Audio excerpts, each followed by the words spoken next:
Let's do this. Let's go ahead and get it started. July 14th, 2025. One day after Ed's birthday. What's going on here? That's better. Okay. Podcast. Nice. One day you're going to have to get a Twitch account. So there'll be. Remember, if I have like so many subscribers, the videos stay forever. Yeah. You need like 50. I have 50.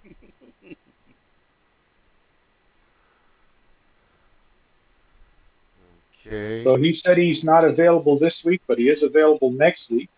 Let's have Lunk on next week then. That sounds fantastic. We are live. Alrighty. Alrighty.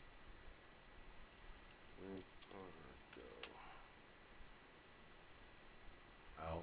Don't you hate that when you have caps lock on and then you reflexively hit shift for when you start leaving a message?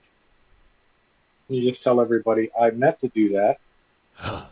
Looking at the the opposite. Yeah. I meant to start out with a whisper while yelling. Right. I'm just simply telling you, I want you to understand. Yeah. This is normal.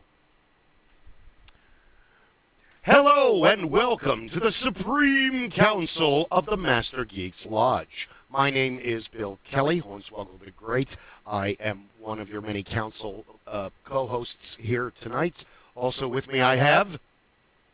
Rob the Blacksmith. That's it. Nothing more. All right. What cigar are you smoking on today before I go to the Days of the Year website? Oh, let me read this without lighting myself on. Go. I didn't know you did freak show stuff. I thought that was all accidents. No, it's a hecky little accident, just like Bob Ross. This is a My Father. Yeah. La Opulencia. Ooh, that sounds very nice. Opulencia. It is a nice cigar. So here comes the joys of dealing with a cigar geek. Go, so dude, you got the floor. Is called a box press. You can see that it has a square profile or a rectangular rather than being round. Yeah. So these are always handmade. Really? The box press is a design. A premium cigar is always hand rolled. A box press was done as a design. So they have a special wooden press, a wooden box that will fit a number of these cigars when rolled into the form. Oh, okay. And then they'll put a top over it, and they'll let them age in that press for a time so that they take this shape. And so each cigar shape and size has a specific name. You have the figurados, you have the Churchills, you have the torpedoes, you can go into it, and I am by no means anything more than an aficionado. You're a connoisseur, you're an aficionado. I mean, you have a lot more knowledge than most people. What I can do is, what I have is the great good fortune of having a Masonic brother who owns his own cigar brand. That also helps.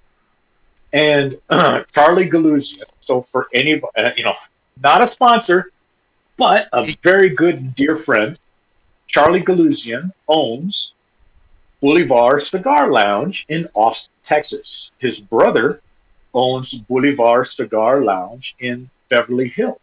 Boulevard are very good cigars. I've smoked many of them. And Charlie has a full line of cigars that he has multiple lines. He has the Columbus 1492 series. There's 4 sticks in that series. He has his Armands that he has rolled up for his lounges. My toolboxes. And each of his cigars are premium cigar. and they're handmade in the Dominican Republic. He has a vested interest in the rolling house down. And so he has been able to teach me a great deal about the cigar industry and cigars in general. I've been smoking cigars for about, goodness, probably better than 15. And so I've learned over. But Charlie has been a great teacher and a great brother, great friend. And he also has introduced me to other blends and other lines that he is familiar with, that he knows the owners of, and other manufacturers. That's pretty badass. He's also, oh yeah, and Charlie, before all of the government red tape that has since been reinitiated, Charlie used to bring me legally Cuban cigars. He could bring a limited number in the United States previously. And so he would bring me a few and share them with me. And one of the things that we that we agreed on for the most part is that Cuban cigars are good, but they're not what they once were.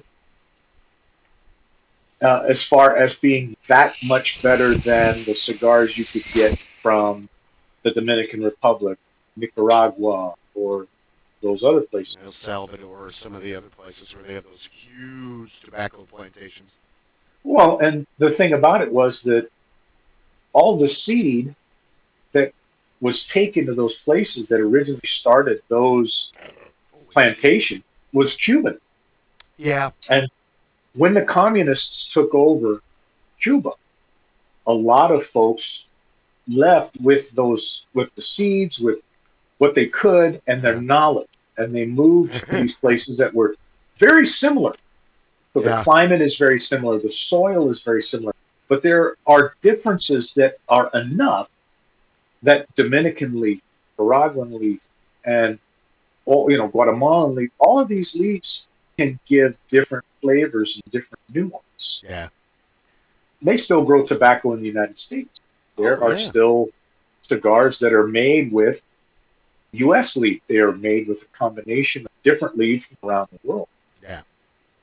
And one thing that I will say, my personal opinion is that I have not had in a very long time, I have not had a Cuban cigar that was that much head and shoulders above cigars that I could get, premium cigars that I could get from other locations. So Nicaraguan. That being said, the other thing is that there are cigars that I would never spend the money for. There are some top-end Cuban cigars that can be purchased in other countries that I personally would not spend the money for. Right. Because I can't wrap my head around spending $100 to light it on fire. No. And something else that Charlie told me was that many of the Cuban brands have been sold in part to Chinese interests. So what's been happening is they've been driving the price of the cigars up by basing them on the the Hong Kong price. So right now, whatever the price is in Hong Kong for a Cuban stick, that's the price around the world. So the prices have gone up by a factor of 5. Another problem with that is I'm not saying that the Chinese are incapable of replicating the soil conditions. I'm not saying that they're incapable of mass-producing Cuban tobacco plant fields of Cuban tobacco plants. But there's the two. Okay, I wouldn't want a Cuban company to come in and teach you motherfuckers how to grow rice. No, more importantly, when you have something that's mass-produced, it always, unless you have fantastic fail-safes in place, none of these things are being sold in mainland China as such. They're being sold in Hong Kong. Remember, Hong Kong is very much a westernized city, Yeah. westernized It has been province. for a long And time. the reason that the Chinese have bought into a lot of the Cuban tobacco, or a lot of the Cuban brands, is strictly for monetary reasons. It is a moneymaker. They're not going to change it. They know they have seen what it fetches in Hong Kong, and they've seen what it can fetch in Hong Kong. And so they are astute enough to understand that if I can get in on that aspect of it, I can make a substantial amount of money against a very limited outlay of initial capital.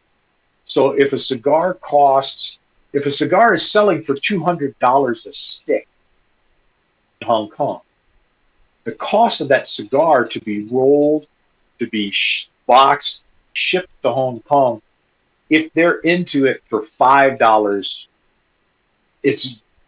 that would be very rare. It's not that expensive for them to do that, to get it to that location. So they are making an extraordinary amount of money that location versus the initial cost, since they now have bought in end to end for the control. That's also been driving up other costs. So other premium brands that are not using Cuban tobacco are seeing the opportunity to also increase their prices because the market has shifted. So what used to be a $10 cigar is now a $18. What used to be a $20 cigar could be a $40. Davidoff is probably the best example because Davidoff has cigar sticks that are not Cuban seed. Are not Cuban leaf. They can be Cuban seed, but not Cuban leaf. And they can sell those quite easily for $150, $200. Cuban sticks go even higher than that.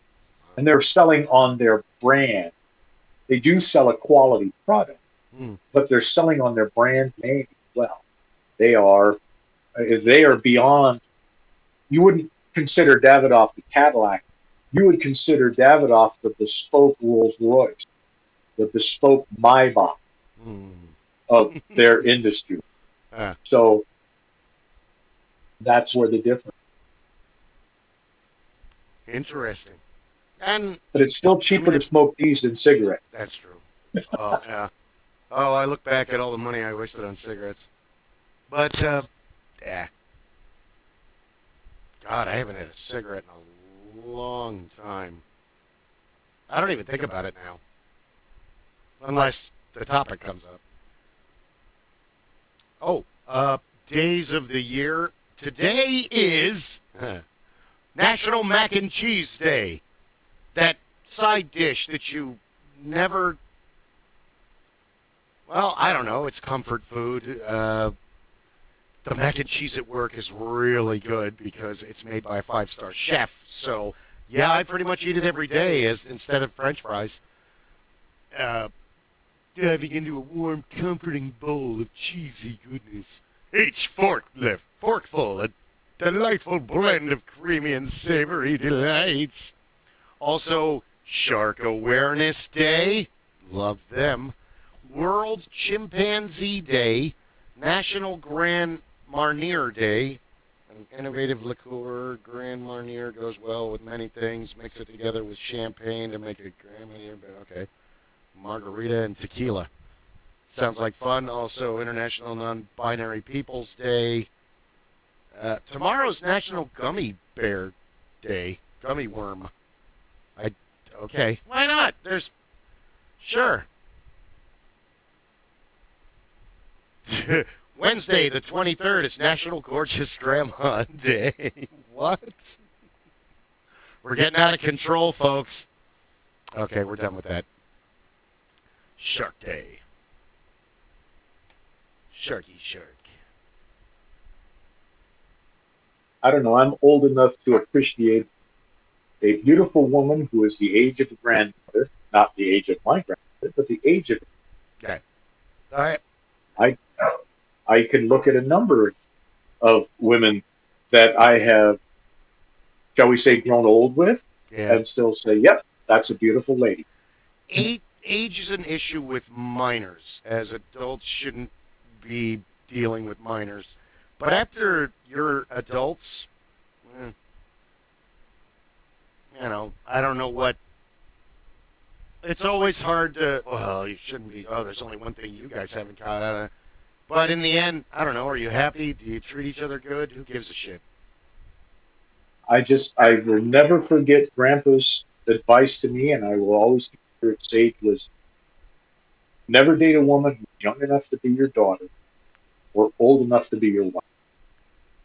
Old enough to be your what? Old enough to be your wife. There you go. Just leave them all alone. So there's a nice narrow spectrum, and I can work within it. Yeah. Oh. So it's is it cooled down? I think we hit 108.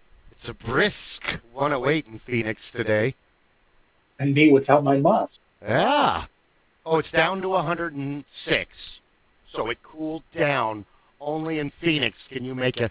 Oh, it cooled down to 95 last night. It was so chilly and nice. I'm looking at Fenner passed out on the cold concrete floor.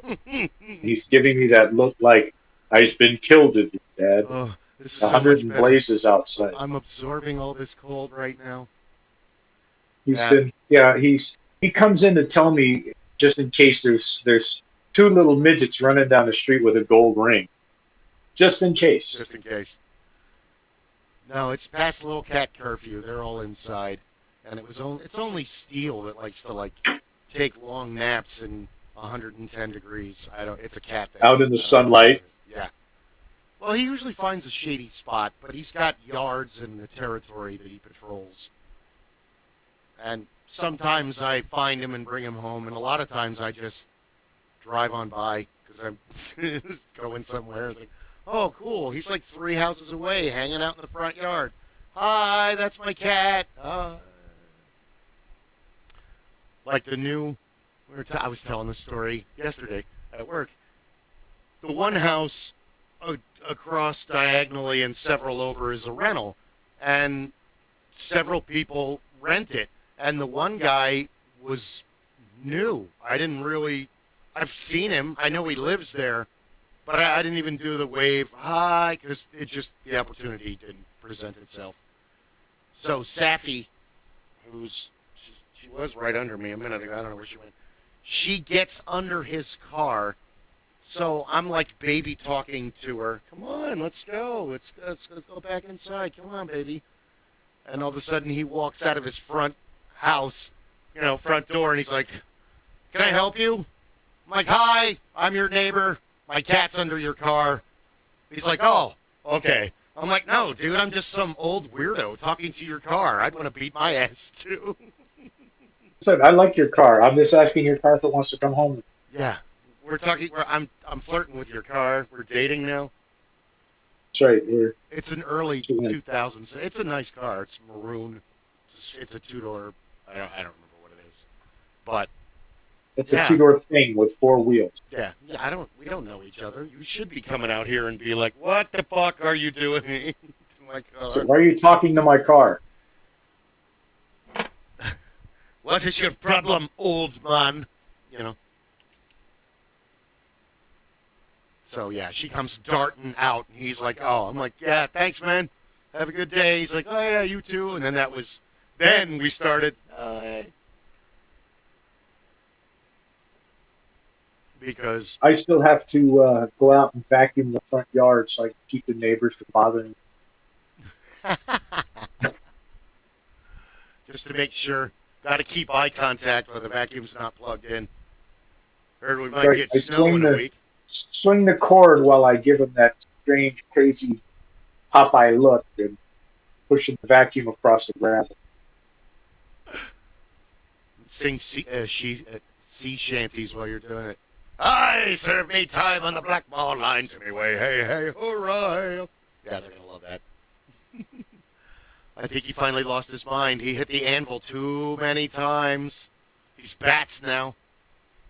I actually did get some interesting looks because I take those big carpets that I have in the cigar room Mm. a couple times a year. I take them out on the front garage, on the front driveway, hose them down, Yeah. put cleaner on them, scrub them down, flip them over, hose them out, put them up on that wall, and then hose them down and let them sit overnight. First time I did it, people were like, "What is he doing?" Gotta keep the blood off of it or it starts to stink after a while. That buttery decay smell. Yeah. Fender gets upset if it smells like old boots. He likes new, He doesn't like old kill. He likes fresh kill. fresh kill. Fresh kill. That's too funny. So, I think Ron is super busy. We never heard word if he was going to join us tonight or not, but he's probably super busy. He's got so much going on. Guy has family stuff going on, and he may or may not join us. And Kris Newton hopefully will be on relatively soon. Then next week we'll have Lunk. Happy birthday, Ed Miller. Belated birthday. It was yesterday. I'm a terrible friend. I forgot all about it. I mean, I knew it was coming up. I'm like, okay, Ron is the 7th. Ed is the 13th. I got to remember. And then we're playing video games today. He's like, yeah, yesterday was my birthday. Fuck. Time is a construct. I hate time. Time is nothing more than a construct. Yeah. It's from the clock consortium and the clock calendar consortium. And they just learn. Yeah, it's weird when you get really, really, really, really into natal astrology. You remember all of the dates and the time, but it's like, I guess it's the way astronomers look at the sky, where you know what's up there, but, oh yeah, that's over there right now. Because you're not looking at it from the point of view where you're walking into it. You're looking at it from, like, the back, like the DM point of view where everything is moving. And you're like, oh, shit, that's Thursday, isn't it? Fuck. Yeah. So. It's Thursday here. We're in the middle of Cancer. You should know. You got a bunch of friends that are Cancers. Your dad's not Thursday on Saturn. Yeah. That's my dad and Tesla, both July 10th. So. That's why he always looked at 4th of July as, like, his birthday party. So we have to have a birthday party for you. We did. It was 4th of July. No, that was 4th of July. But my mom thinking back, my mom always made a cake. And that kind of, because he didn't want to, well, his birthday. And it's an excuse to blow things up, depending on where you live. True. Though that was the fun part of growing up at the ranch. Was because fireworks were not legal in Arizona for a very long time. But when you were a rancher, explosives were. Dynamite's very legal. What are you guys doing? Well, this is old black powder. We can't put it in guns anymore. What are we going to do with it? I'm going to show you how to move a stump.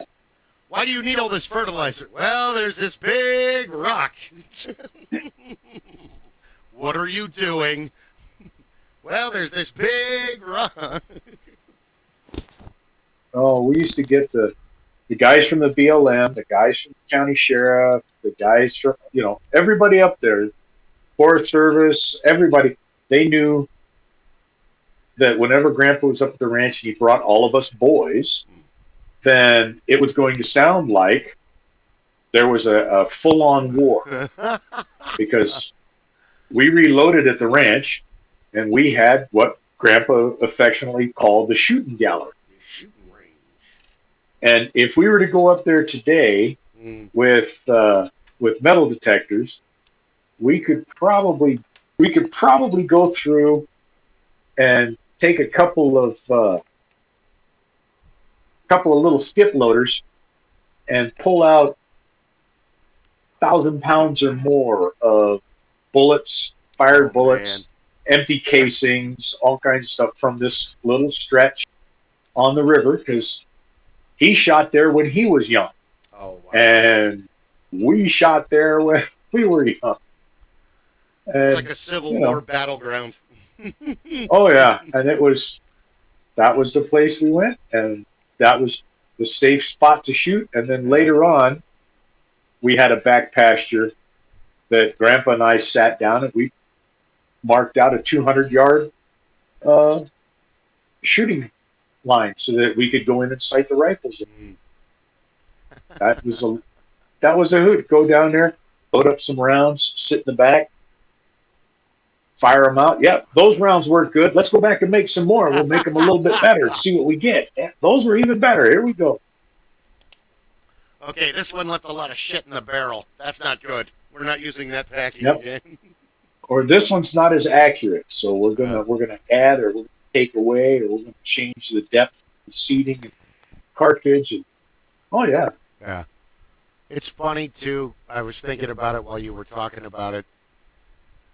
Because my father just pretty much bought the Phillies Blunts or the Swisher Sweets. But he smoked cigars on holidays and special occasions and sometimes on the weekend. But as soon as he retired, man, Jesus Christ, he was like Ulysses S. Grant. He was just fucking smoking, like Arnold Schwarzenegger or Groucho Marx character. And he always had a cigar because he would get yelled at his own house by my mom for walking through the house with a cigar. And then I would yell at him for walking through my house. You smoke weed in here all the time. That's different. It doesn't hang around and smell. You're putting, oh, God, get out. I think that now I know why he had such a good time the times you brought him over here. Yeah, you can and smoke I brought inside. him into the cigar room. Like, here you go. The time he walks out, I said, hang on a second, I got something for you. I gave him 5 or 6 cigars. Here you go. Have a good time. Oh, yeah, you got a best friend now. Oh, he gave me cigars. Yeah, he did. I was standing right there. He gave me like, oh, you should take that. No, those are for you. So he ended up forcing one on me. I said, okay, I'll smoke it. And I held on to it forever. And then later, I'm out of cigars. Here's one. I'm not taking yours. It's fine. You could smoke all my cigars, which he did, and I would be fine. Now, if you smoked all my weed, there would be yelling. There would be a conversation. Dude, what is this? Now I got to go back to the dispensary, damn it. So, yeah. And I was up in Denver. My son was keeping an eye on the dogs. And he called me one night while he was over here just to kind of shoot the breeze. And he says, hey, Anthony was asking if he could have a cigar. Anthony's the 3-year-old grandson. What? Says, Anthony's asking if he could have a cigar. In I'm like, yeah, 15 years. You tell Anthony he can have any of the cigars he wants, but he has to stay out of the whiskey. We can have hyper toddlers, just not drunken toddlers. That's bad. That's right. I'm not going to let him. I don't want him getting drunk and running up and down the neighborhood again. Singing old sea shanties. That brings up another topic that I really wanted to do research on, and honestly, I was thinking of doing it for New Year's Eve, but since you brought it up, what the hell? So, before everybody figures out that you have to, treat water, either boil it or do reverse osmosis or one of the other handy-dandy tricks, filter it through charcoal like pirates did to keep water while they were far at sea. Everybody was drinking wine and beer and spirits. So that means every town was just drunk teenagers, drunk kids, drunk toddlers. So does this carry over to modern day and like in the 50s and the 40s and the 30s, all of your tree forts that are built by the kids look like they're built by drunken children? I mean, they're not.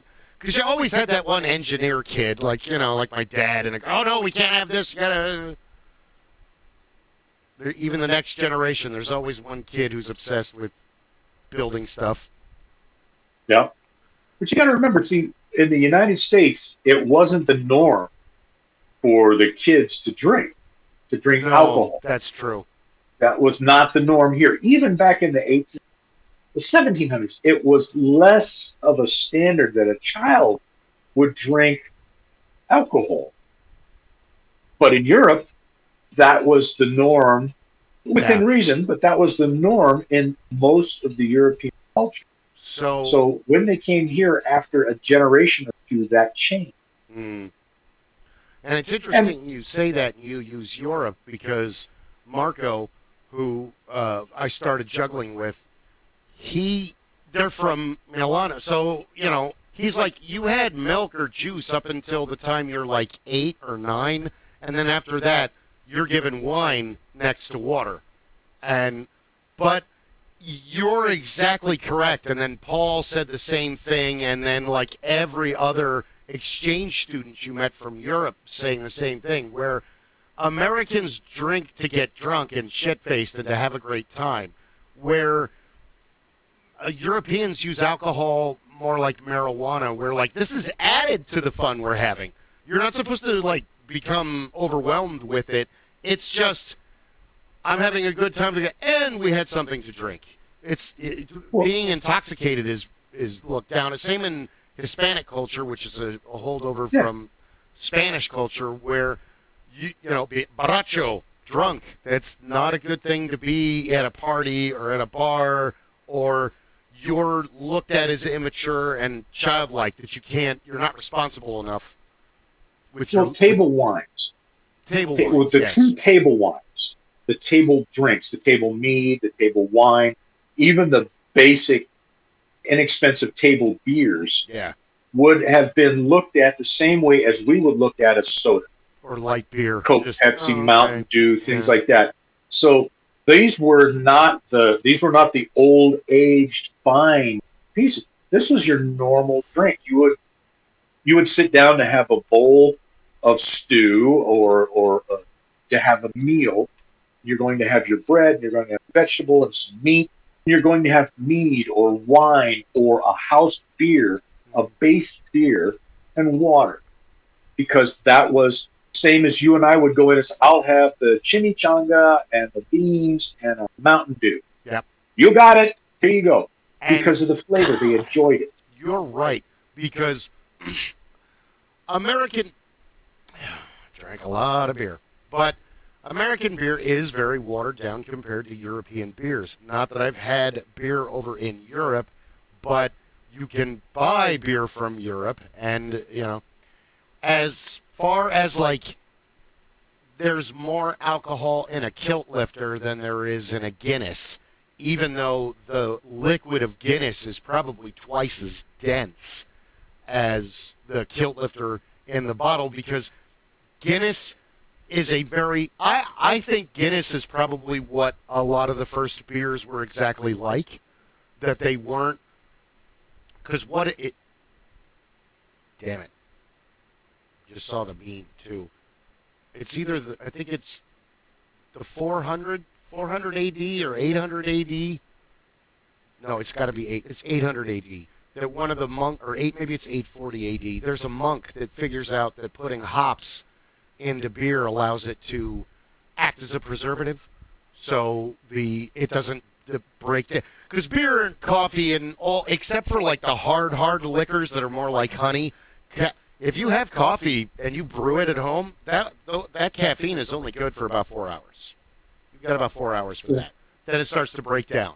It'll still have caffeine in it forever, but if you want pure fuel potency, in 4 hours, that it's just not going to be as strong as it used to be. In 6 hours, well, it's a half-life. And the same thing with alcohol, where eventually it's just breaking down. It's a man-made item. So see, when you talk about coffee like that, you have. I had 3 iced coffees before the show, so I'm like wired right now so I can keep awake. No, because I think back to Grandpa's coffee up at the ranch. So I had seen Grandpa make coffee in a little pot on the stove, and he had the old camp stove percolator. We had a wood-fired stove in the kitchen, and he had a Mr. Coffee, the 12-cup Mr. Coffee. Yes. He was the only one that drank coffee for a long time. He would make a full pot and let it sit there.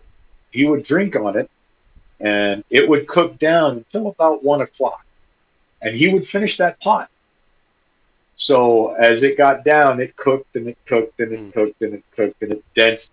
And the joke was that, whatever coffee he didn't drink, we poured into the tractor because it kept it lubricated.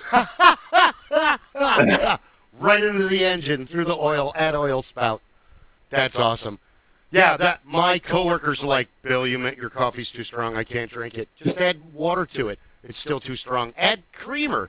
There's only even Fabian's like, I'm tired today. I'm going to need one of your cup of coffees. Because I'm like my father. Though he drank it black. I can if I have to, but I'd rather put milk in it or cancer or sugar. Sweet and low, or take your pick. You're either going to get cancer or diabetes. Your choice is yours. So I've even been kind of weaning myself off on sweetener. I pretty much just add milk. So 7, 8 in the morning, I brew a pot of coffee. By noon, it's gone. And then when I get to work, 3 o'clock, first thing I do is make a pot of coffee. And by 8, it's gone. I have a problem. I've got to be the only first responder that I know. Never smoked cigarettes. Never drank coffee. Loved the smell of coffee. Great smell. Grew up waking up to that 4 o'clock in the morning. You smelled fresh coffee. You smelled fresh biscuits. Yeah, and it was. You were ready to go. But I could never found a coffee that I could stand the taste. It's like tea. My family drank it. My mother's from the South, so tea. You had tea. Couldn't stand it. We're English on both sides. The oddball. My mom doesn't drink coffee. I don't think I've ever seen her drink coffee, or booze for that matter. But tea? Oh yeah. And you don't drink. So you don't drink any tea or coffee? I don't drink any tea or coffee. Never had. I love tiramisu. Wonderful. It's got coffee in it, but that's different. So you get the majority of you're a soda drinker, true and true, or pop. I drink my soda. They call it pop in other parts of the country. For Philly, they used to try and get me to drink diet, and I could never drink diet because the sweeteners, the artificial sweeteners, literally used to make me sick. And so when I was first diagnosed as a diabetic, they said, if you're going to do it, you got to drink. I can't do the fake sugars because it literally would make me sick. And so the doctor, Doc, you've seen it. It comes out both ends, and neither one looks very good. So I don't do it. I spent so much time with my dad and Paul that I became a diet soda drinker. And even now, if I get a normal soda, it's like, whoa, that's thick. Because I'm just so acclimated for like 10 years. I just feel longer than that. Just hanging out, drinking diet. Because Paul got diabetes because, dude, you bought the bike, you were going to go work out, and then you got a gym membership, and you were real good about it for a month, and then you got back into your sedentary lifestyle. And it's easier to hire a landscaper or pay me to mow your lawn and trim all your bushes. And, dude, you got dogs. Take them for a walk. Because even so, we were working on the comic book back in. I got to take my dogs for a walk. Okay, do you want me to go? No, just sit here. And then he goes out in his backyard for like 20 minutes, and then he comes back in, and he's like, okay, and his dogs are exhausted. And I'm like, what did you just do? Well, I took my dogs for a walk. Paul's taking the dogs for the walk is him walking outside with the laser pointer and moving it around the yard, and the dogs just go fucking crazy trying to get the dot. So they're like, tripping over each other, and he's just, and he's got a pretty good, he's got irrigation there. When he was alive and when they lived there, But anyway, it's like, that's cheating. No, that's adapting, improvising, and overcoming. Yes, but he wasn't getting the exercise. The dogs were. Dude, you cheated death. Come on, I'll go on the walk with you. No, we got stuff to do. Okay. Yeah. See, I was a power lifter when I was in college, and then when I became a first responder, that was a big deal. My partner was 6'5", Whoa. about 300 pounds. I was 6'1", about 300 pounds. We were power lifters. We lifted with the guys that I used to call the ladder gorilla. Because when you go to the fire department, the guys on the engine company are always these, they're these good-looking guys, but they look like the guys from Emergency. Oh, gosh. The original television show. So they're the smaller guys, right? They look like Baywatch. Yeah. Like, what? No. What? Exactly. But then when you look at the guys on the ladder company was always gorillas. These were the guys that were 6'4", 325 pounds. And they looked like they could just grab a hold of the steel door on the back of the warehouse and rip it off with their bare hands. Some of them probably could. You just shaved Bigfoot down and taught him to speak. And taught him how to use the ladder truck. We were working out. We got a through the company. We got a membership at a local gym, one of the franchise gyms. And so we're down there, and we used to go down there on our off shift. We were 24 on, 48 off. So we would meet up with the guys from the ladder company down there. And a couple of those guys were semi-pro bodybuilders and power. So they really enjoyed it. And JC and I enjoyed working out. I mean, we just enjoyed moving a lot of weight. So we get down there, and here we are in the free weight section. So here's 6 great big gorillas standing around the squat sled. So, I love that. And JC gets on there, and we took all of the 45-pounders that they had, and we had them stacked up. You using that? Yeah, actually I am. Okay, let me know when you're done. And when we got it all stacked on, it still wasn't heavy enough for JC because he was a gorilla. So he looks at the kid that's working in the weight room, in the free weight area. He says, "How much do you weigh?" I don't know, about 140 pounds. Get on the inverted sled. Yeah. He says, "Sit up there." So the kid's up there, and there's 5 of us standing around, and JC's just doing reps with all of this weight. And as people recognize what's going on, they all start coming over, and they're asking, what is, and, so we're wearing our ambulance company T-shirts. The fire guys are all wearing their fire department T-shirts, and we're all in our shorts and working out. What do you guys do for a living? And one of the fire gorillas goes like this, and he points to his shirt. Oh my! I save lives. I save your life. Manager comes over and he's like, he can't be up there. Sorry, I just needed to get my last reps in. I'll be done with him in a moment. His customer service is top shelf. You need to give this man a raise. It's like, we like this kid. We want to keep it. Yeah. They had Can we take him home? They had an inverted leg.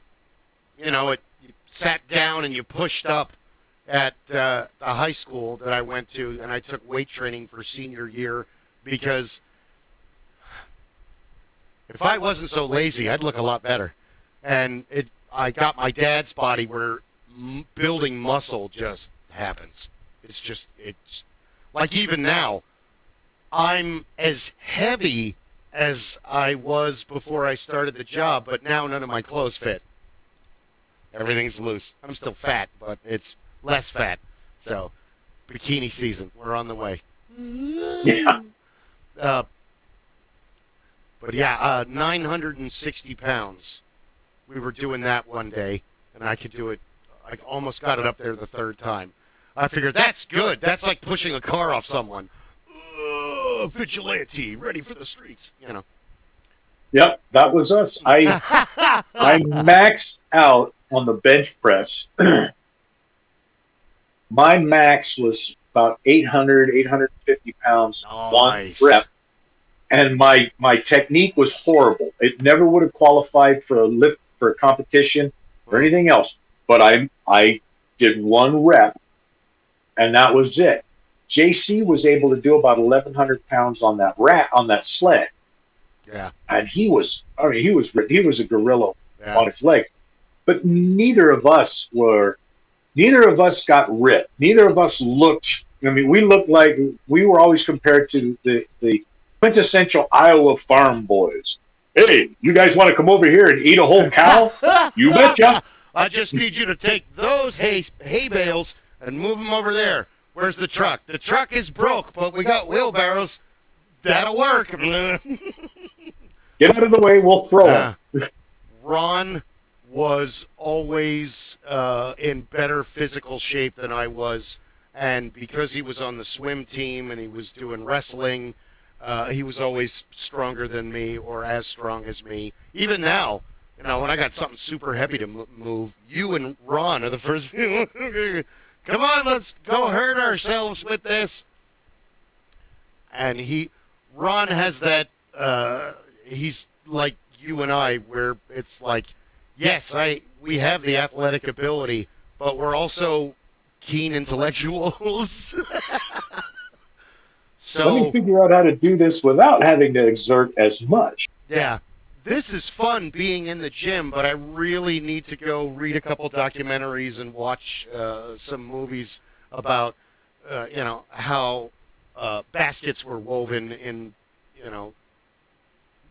That's right. How did they weave their baskets under the water in the Mediterranean at 400 yeah. BC? Yes. There's a documentary on Corinth basket weaving 460 AD before the Peloponnesian War, and I really want to catch that at 8 o'clock. So, I need to see that. The African Anteater dance. That. That was the thing. But when I was growing up, Grandpa used to take me up to the ranch because I was always big for my age.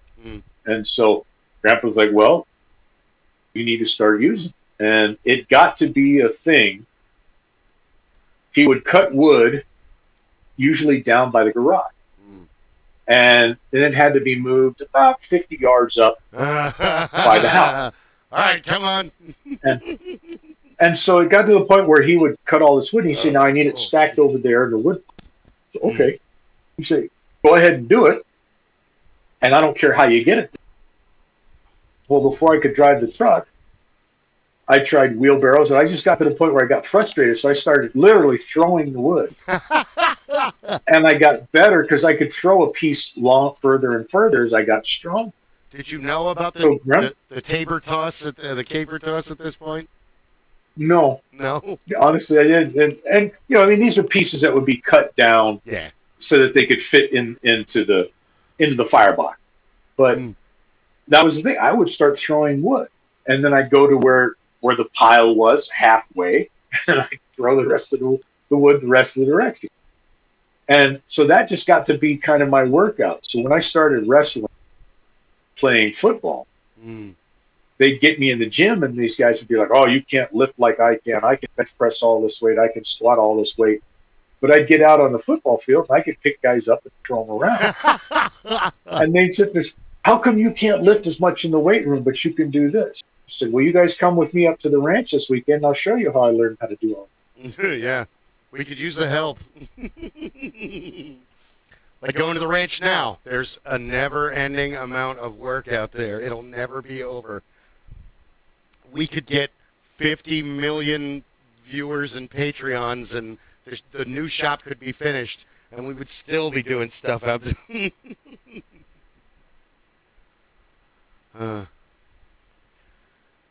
We were going to discuss the difference between families and teams and families and all of that, but I think we should wait until Guy comes back so he could yell about that for 3 hours. And I still want to get yours and Guy's idea. Because I was looking up modern directors and kind of thinking about what superhero. and I don't care what brand they're associated with. So independent, they could be Epic, they could be Dark Horse, anybody. Okay. But what superheroes do you feel would be best portrayed through the lens of what director? And I think guys like Scorsese, yeah.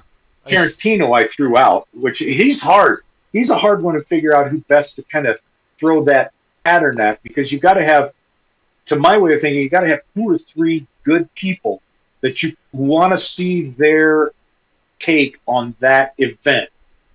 And that's the Tarantino style. So I'm going to show you, okay, here's what it looks like from this point of view. Here's what it looks like from this point of view. Here's what it looks like from this point of view. And we get to the end product. Yeah. Where some of these other guys, you think about it, Cameron or Scorsese, some of these guys, they've got a much more grand style, but they can get into the nuance a lot different. Okay.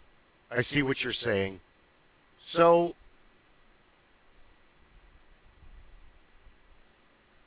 to answer the Tarantino question, and it would be an epic fight too. We have to videotape every meeting. You have to put Alan Moore and Tarantino together. Of course, it's going to be really weird, but you're going to get that kind of big dialogue, sparse, super violence. But I'm sorry, the 2009 Watchmen, they did a really good job of the Watchmen. Like Paul said, and he's read all of them. I haven't read any of them, but I've been friends with Paul for 30 years, so I've heard about it constantly. The same thing with Judge Dredd and ABC Robots and Nemesis and, what's it, Rogue Warrior? Yeah. 2000 AD was kind of like this. That's where Judge Dredd came from, and ABC Robots, and it was kind of like a magazine, but a comic, and it had these ongoing stories in it, and they had this talking gorilla guy that was kind of like the narrator, kind of like Cry for Dawn or Alfred E. Newman from Mad Magazine, where he's kind of like this. Now you're going to hear about these stories, and like the way. The problem is how much studio interference are you going to allow? Because that becomes bad. Yeah. I thought I was going to start an argument on Facebook because I've never read The Sandman, but Christine read a lot of it. She was really into it. She's really into Neil Gaiman. She was reading Neverwhere and The American Gods and all that stuff way before I met her. She's the one that introduced me to it and how I knew about it. But the problem, you got the Sandman, you should team him up with Tim Burton, Neil Gaiman. They could do great stuff, and they kind of have the same vision of what their fantasy world looks like. It's kind of a dark Halloween existence, because you hear amazing things about the Sandman series and the family, and they're not, I mean, they're gods, but because there's destiny, there's destruction, there's delirium, there, See, that one, that pantheon, I think would be cool in the Tarantino style, where you get to take each of them and you get to see from their perspective how they get to the ultimate end point. I don't know. That would be interesting. You're right. His style does not fit with the grandiose that would come with that. No. Well, one of the main problems is Raimi wanted to do comic book movies, and they wouldn't let him, so he made Darkman. And the 3 Darkman movies are awesome. They're just like a comic book, and Liam Neeson, and then Arnold Vosloo is the next Dark Man. But anybody can play him because his face is like half skeleton. You can have any actor play Darkman. That's the absolute beauty of it. I'm surprised Raimi hasn't been like, you know what, let's make a fourth one just for fun.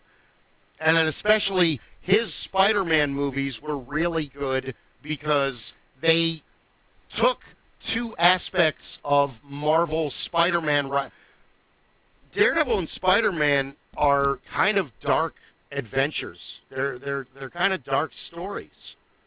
Daredevil's a blind guy. He's a lawyer. He gets ignored most of the time. He doesn't have a whole lot of friends until later. And he's kind of got this, like in the miniseries, they never really go into his mom, but his father met an untimely end. So he was unalived.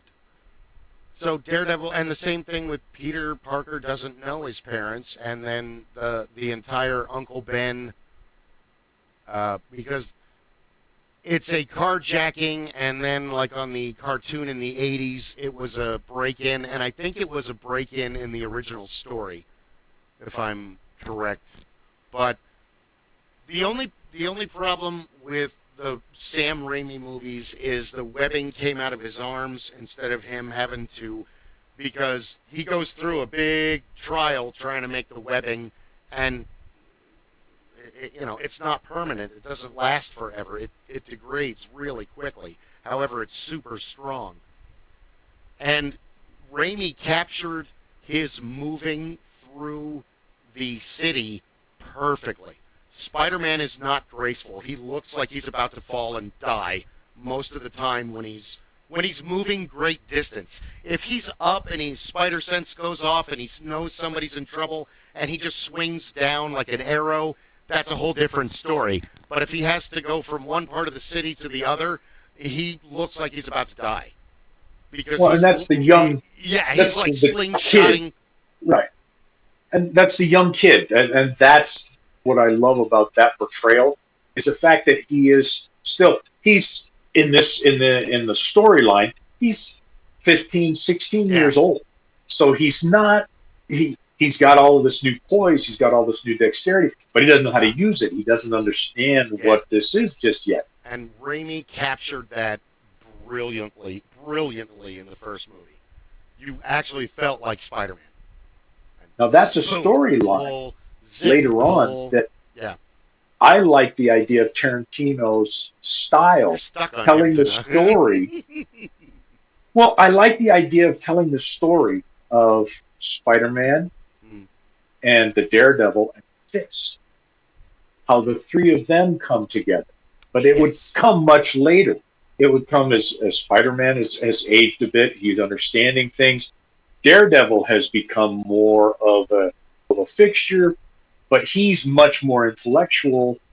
Well, I don't even want to say much more intellectual. He's much more the thinking man, thinking on his feet, as opposed to Peter, who has learned and developed that, but he's not to the same level. And Fisk is just a dynamo. He's intelligent, but he also has, he's not even he's chaotic evil when he wants to, but chaotic neutral, or neutral evil. I would say he's just lawful evil at first. You think he's lawful evil? Wilson Fisk's actions are lawful evil up until a point where he really hates. Once anger takes over, logic goes out the window in all human beings. So he kind of and again, I'm not well versed on the up to date. I haven't really read Spider-Man in forever, but as the Kingpin, he doesn't get his hands dirty. So it's the man behind the curtain orchestrating the Shocker and the Scorpion and Rhino and the Vulture and the Sinister Six, the Mysterio, Hammerhead, all those other guys.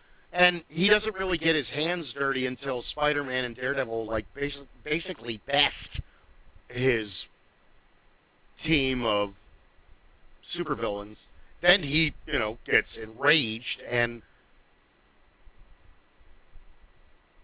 Wilson Fisk and the Blob, Fred, what the fuck is it? Whatever the hell the Blob's name is. They have similar powers, although the Blob, what the Blob lacks in intellect, he makes up for in the ability to use, his mass and gravity against his opponent. Where Wilson Fisk doesn't really have any superpowers. He's just huge, but he's also a trained sumo wrestler. Besides, he's huge, and he's beyond the normal strength of a man that would be his equal in size. Yeah. He has more strength. He's portrayed as having much more strength, but you're right. He's not "quote unquote" a mutant as such by comparison. He wouldn't be a mutant like a number of the large, powerful. He's not the Juggernaut by any stretch. Oh God, no. Fisk and Daredevil are kind of at the same strength level, but Daredevil's extra strength comes from the toxic waste that covered him and just training. Because Daredevil's an altered human. He has sonar. But everybody's like, well, he can't see, and he uses echolocation. Yeah, he also has heightened touch, heightened smell, heightened taste. And of the three, the strongest of the three is technically Spider-Man. Oh, hands down, but yeah, yes. Peter Parker does not, even to that point, he doesn't recognize or realize his maximum strength, his maximum capacity. He's done a lot of things and surprised the shit out of himself, but he doesn't recognize how far he can go. That is interesting because they've delved into it with the third Sam Raimi movie, but it's really the symbiote that brings out, which later becomes Venom, Peter's dark side, and that's when Web of Spider-Man starts in 80. Anyway, but it's also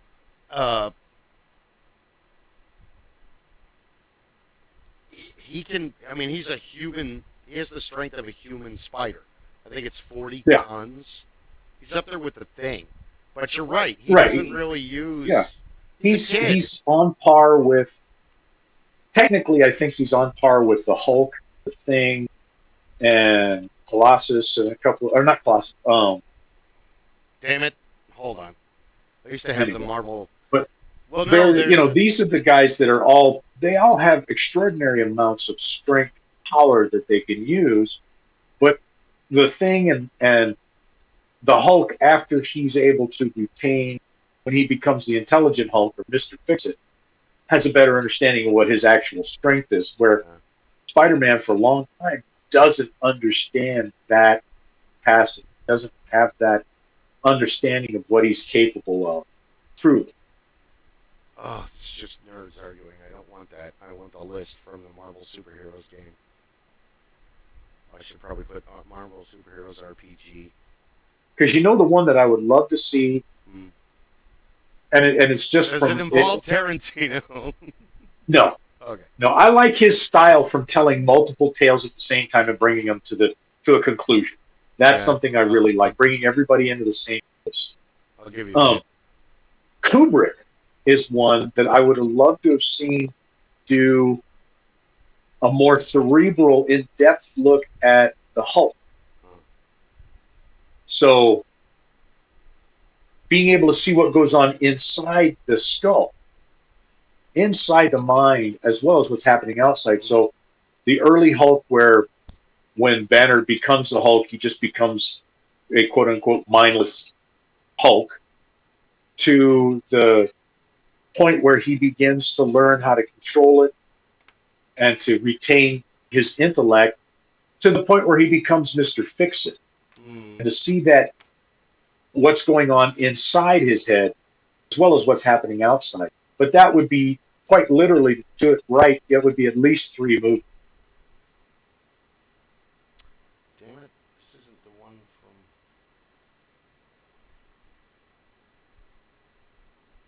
I think that Kubrick is one of those like mixed bags, you know. Like on one hand, he tortured actors. On the other hand, he made some really great. This is what I'm looking for. Hold on, give me 2 seconds.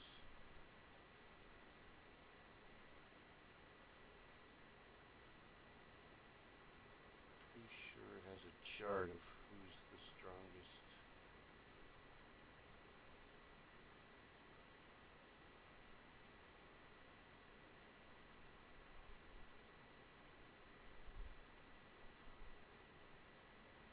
There's a section in the RPG where you don't have to play one of the existing characters. You can make your own. Which, oh hell yeah, taking over New York, baby, with acts of kindness.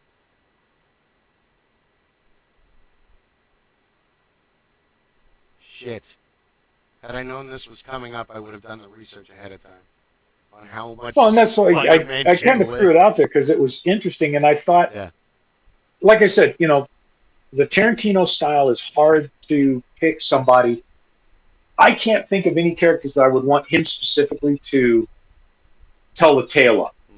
I like his style because bringing multiples together to show you what happened here, what happened there, to tell it, but you have to do it. To do it justice, you're looking at a 3-hour film, in my mind, if you've got 2 or 3 characters that you're going to follow as they progress, as they cross paths, separate, come back, and you're seeing it from all of their perspective until you get to the end point. And now you've learned why are these characters acting that way? What was the buildup? Yeah. Rather than having to watch 3 different movies and then have a 4th film where they come together. Yeah. I would have Peter Jackson do Justice League movies, but I wouldn't start off at the beginning. I would have the backstory probably come in the second movie and have either a dark side threat or one of the other many alien. Justice League's like Avengers or Defenders. Well, which threat do you want? Well, we'll do this one for these 3 because that's the problem with the Avengers is they jumped all over the timeline with their phase 1, phase 2. There's no phases. Just make the movies. There's 20 fucking James Bond movies. There can be 30 Avengers movies. There's enough stories. There's enough bad guys. Not all of them are good, but, you kind of rush through Ultron. He's a long-time villain, like the Joker or Galactus. Or he's been in Hank Pym in the 60s he's made up. Like Magneto. Those are the guys. Those are the kinds of characters. Those are the tales that need to be told in the 1-hour television serial. 1-hour series for at least a season. So if you do a season, you get 8 episodes. That's 8 hours worth of telling the story. Build it up. So if I was going to do the story of Galactus, I would want to do that because I want the 8 hours to teach people this is where Galactus came from. This is how Galactus became Galactus and how he got his heralds and what he's done over time. And then I would present such an asshole. Exactly. Then you put him into a film against whoever you're going to bring him up. So that's why I'm a firm believer that's the only way you can tell the story of the Fantastic Four has to be done that way, but maybe not a whole season. Maybe only 4 episodes to tell the Fantastic Four because you want to teach people what is the dynamic. Who are these people? Who are each of these people a part of the Fantastic Four? How do they become who they are? And then you bring them into the ultimate battle. And they really kind of missed a golden opportunity because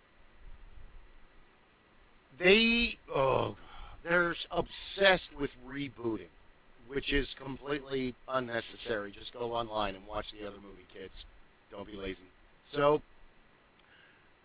you, I haven't seen the show, and besides Tim Roth being in it, I really don't want to see the show.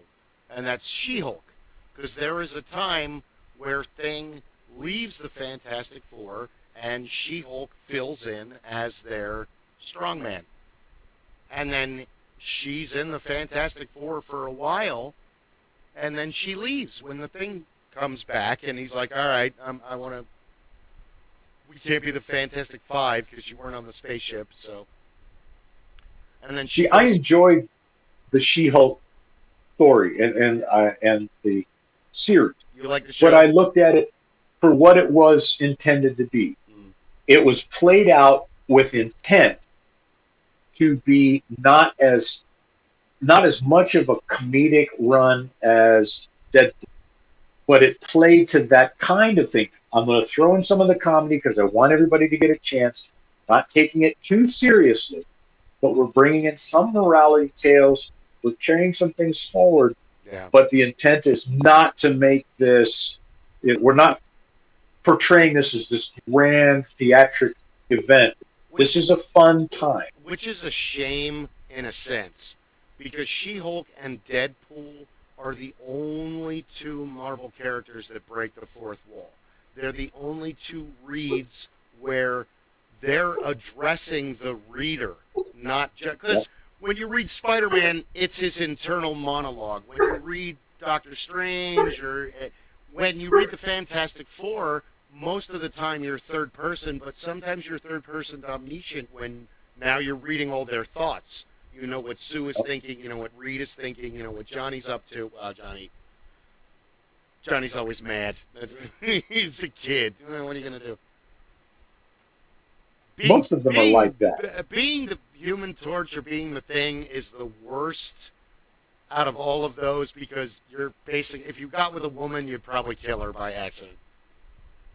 If the Thing rolls over on you in bed, it's over. If Johnny is having sex and at the moment of climax, flame on! She's dead. She's dead. She's just dead. You're gonna cauterize her fun bits. It's over. He can only hang out with Phoenix. Pretty much. And I think there's one more evil. Isn't there an evil fire? No. Frankie becomes the second. It's interesting that it became Captain Marvel and the Captain Marvel Corps and not the Nova Corps, because Nova was a superhero and he was kind of like the answer to the Green Lanterns, but the Nova that protects Earth ends up getting cancer and in his human form because of his powers, and he ends up dying. And then they revamped it in the early 90s, because I think I shouldn't say that, because I used to have a lot of comics, and then at one point, apparently I got rid of them all, or traded them in for other, who knows, I don't remember. Yep, I tried to give my comics to the boys. They weren't in. No. So when everything happened, I ended up taking all of mine down to one of the local comic book shops where Lump was a regular. And I took them in, and I had probably 5 of the big boxes, all kinds of stuff. And the guy behind the counter was like, oh, crap. I set them down on the counter. I said, here's what I'm going to do. You know this person. They have an account here. They have a box here. They have an account here, right? He goes, yeah. I said, okay. I'm giving you all of these. You determine whatever the value is. I don't want to know about it. You give the credit to him. And I wash my hands of it. You do what you feel is fair. You give him the credit. I walked out. You glorious bastard. I got a call later that said, hey, what did you do? Boys didn't want the comics. So rather than giving them to you because they were probably dupes of a lot of the stuff you had, and stuff that I had, you wouldn't be interested. Nothing wrong with that. I said, here it is. And I had golden age stuff of Conan. So the 70s Conans and stuff. They weren't mints. They had all been read, but they were, so they all had some kind of value, more intrinsic to me than anything else. They probably didn't fetch a lot when he was trying to figure out what to do with them, but they were going to go out. He could put them on the floor. Somebody's going to buy them, and everybody would have a good time. So They're going to give the discounted. Uh-oh. Apparently, Kris has been trying to join us for over 20 minutes now. I thought I already sent him a.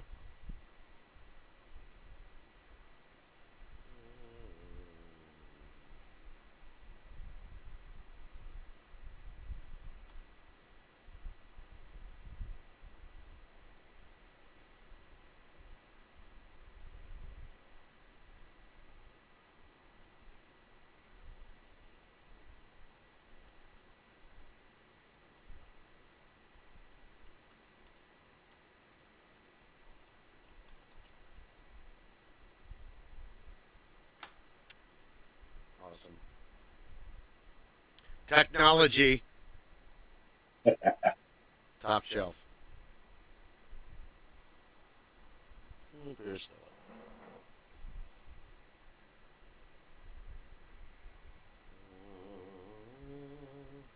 I don't fully understand Discord or OBS for that matter.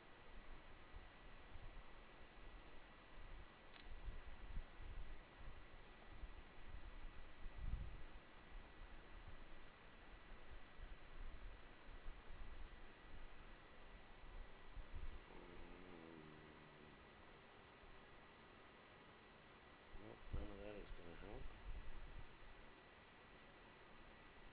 Please stop putting your wet nose on me, cat. Still a baby on my arm. Is that snot? That's probably snot. Why do you do the snot?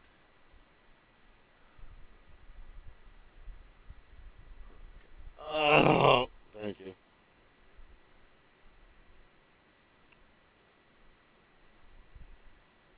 I just told Lunk what we've been talking about. Said, geek check. That's too funny. How do I,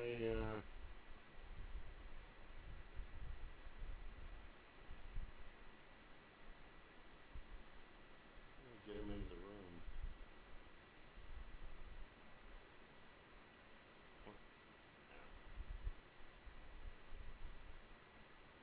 I will have to one day sit down. I'm trying to watch all the videos that Guy sent me.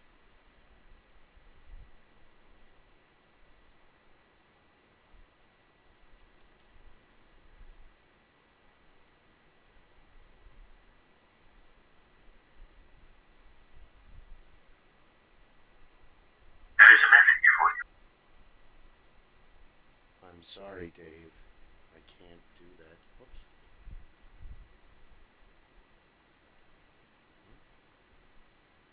No.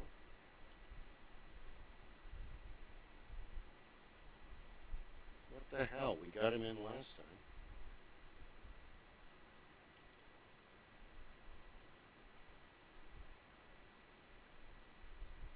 Discord pisses me off.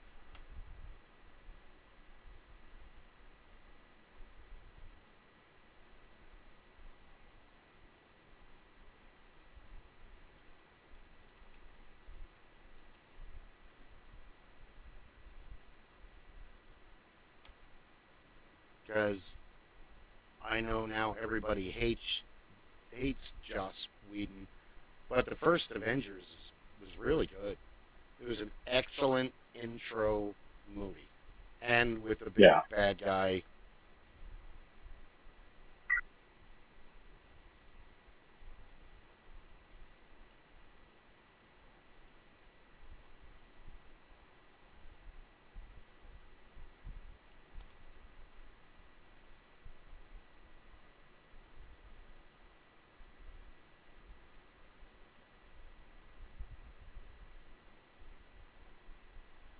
Oh, got a message from Ron. I hope he joins us.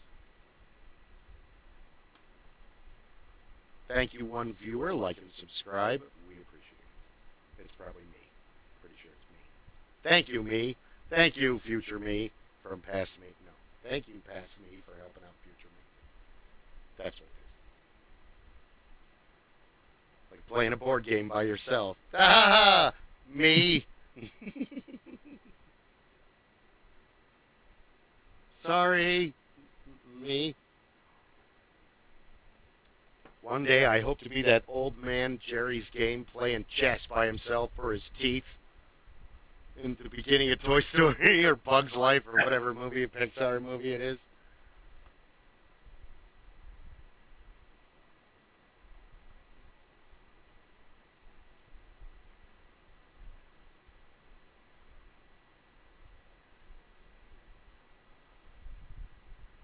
Sorry.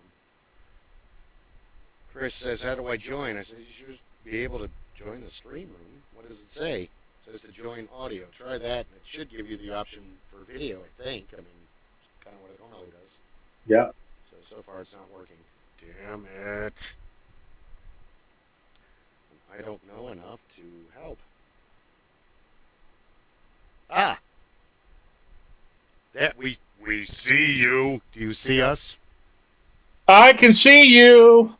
All right. Fantastic. Good. How was work? Busy as fuck. Yeah, oh my god. We're past 6 minutes. You can swear all you want, if you have Okay. to, I guess. Rather you didn't, but Ron is unable to Nope, make our it. system went down yesterday Oh, for like 2.5 hours. yuck. And we figured today would be like everybody from yesterday making orders today. Yeah. Yeah, no, that didn't happen. So. People are assholes. So, let's just jump into... We've discussed too much in almost an hour and a half to back up, so we're just going to throw you directly into the topic. Well, no, this will be fun because it's your own personal opinion. Rob wants to line up... Well, here, I don't know why I'm speaking for you when you're sitting right there. You can tell him what you said because you worded it perfectly. Please continue, sir. Well, we were talking last week about taking a lot of the characters, a lot of the franchises from comic books, so be it Independence, any of the big players, to the most. And really looking at the directors that might fit, their style might fit telling the tale of a particular character better than, say, another director. And then I threw out what character or franchise would best fit into the Quentin Tarantino style of telling the tale. Punisher. Well, and particularly, we were talking, the thing that I was talking about was the fact that you're going to take multiple characters within this story, and we're going to tell their tale, and they come together, where they cross, and then bring them to the final conclusion. And so it doesn't necessarily have to be Quentin doing it, but that style really lends itself to some characters, but not so much to others. And so one of the ones that I had thought about was Spider-Man, Daredevil, and Fist. Those three. So if time frame for Spider-Man, he's a little bit older. He's become a little bit more understanding of his own powers, his skill set in the realm of being a hero in New York City and the rest of the country. Then you've got the Daredevil, who is older, chronologically, more street cred, he's got more knowledge, and he's got more education, formal education, than Peter Parker. And Fisk, who has been a long time at this point, been a long time criminal, still very intelligent. And we were talking, using the D&D terminology, Bill thinks he's lawful evil, chaotic evil at times, but we're falling towards the lawful evil or something along those lines. But that storyline, that convergence, I think, type of a tale. I'm going to tell you this person's perspective goes, then this person's perspective, and this person's perspective, where they have crossed and then diverged, and then bring them back to the final climax of this particular storyline. It worked well in that style. So that one was kind of, Guy was one who really saw, that one is tough. Tell this. Then I don't know that I would go with those three, because those three, I would be looking for somebody who's going to dive a little deeper into who the characters are before they cross each other's paths. But for the shoot 'em up, bang up, I'm not sure which ones I would choose. And I probably wouldn't go with a Marvel or a DC character line. I might pick somebody out of one of the independent houses. Mm. You were digitizing a lot of that, but we got the basic gist. For Tarantino, God, maybe 100 Bullets. I've never read it, but there's a lot of dialogue in it.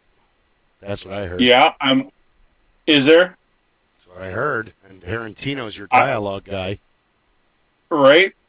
I mean, right. Okay, Michael Bay is for explosions. Let's have him do the Hulk. Let's have him do, fun. But if I was, Robert Rodriguez knocked it out of the park with Sin City. He's already made how many Spy Kids movies? 4, 5? Get him to do Power Pack. Where's that fucking studio? That's a little kid. It's a little kid superhero movie. Yeah, he's already got the experience. He knows what he's doing. Working with children on a green screen, Why isn't that a movie yet? If I had grandchildren, I'd take them to see it. Right?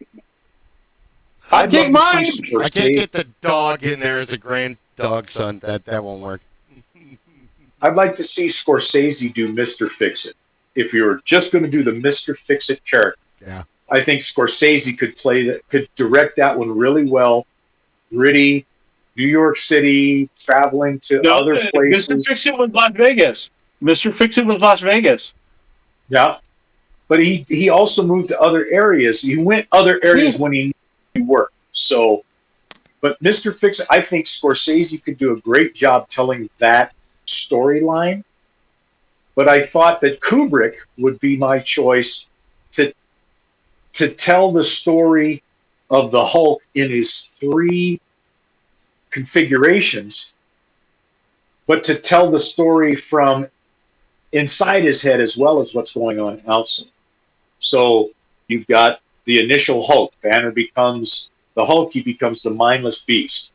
Then you've got when he learns how to keep he learns how to keep his mental capacity and be the Hulk.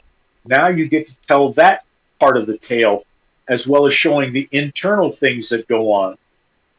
And the same thing with Mr. Fix-It, because you've made a complete change in the internal mindset.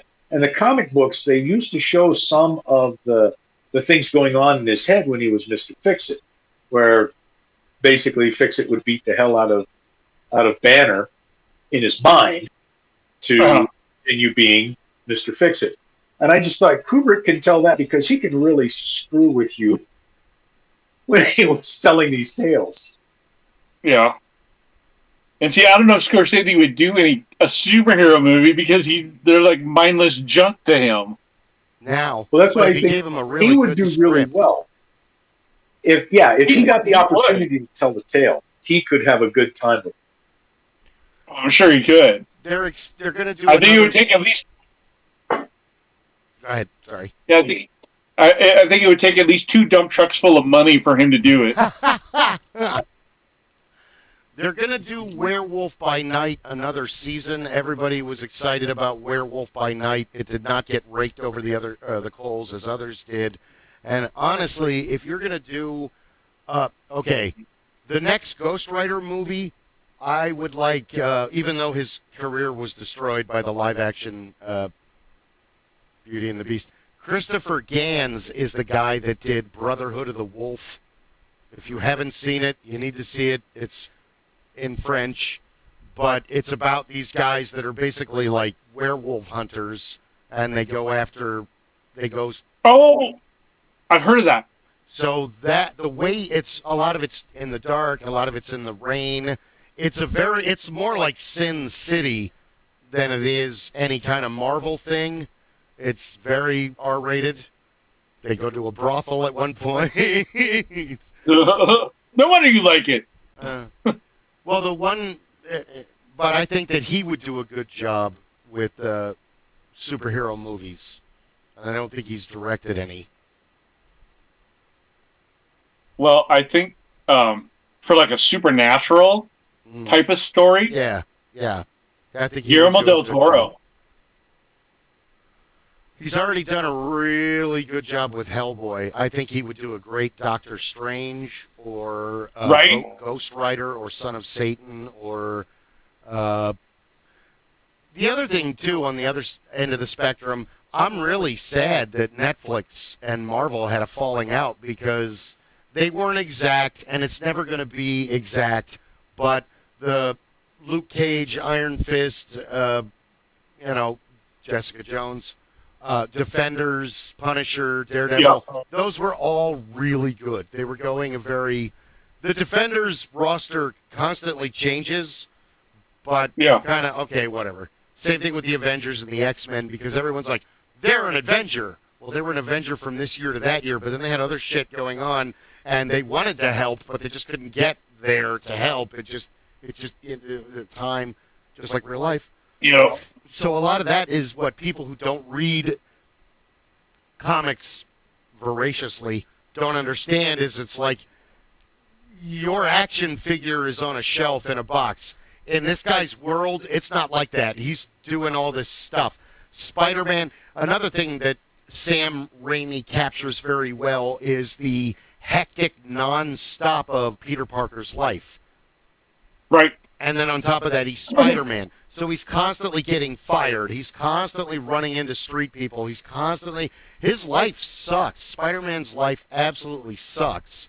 Like, having the superpowers, being brilliant, and Mary Jane isn't a reward enough for how much he's just absolutely despised by half of the city when J. Jonah Jameson gets good pictures and puts out a great article.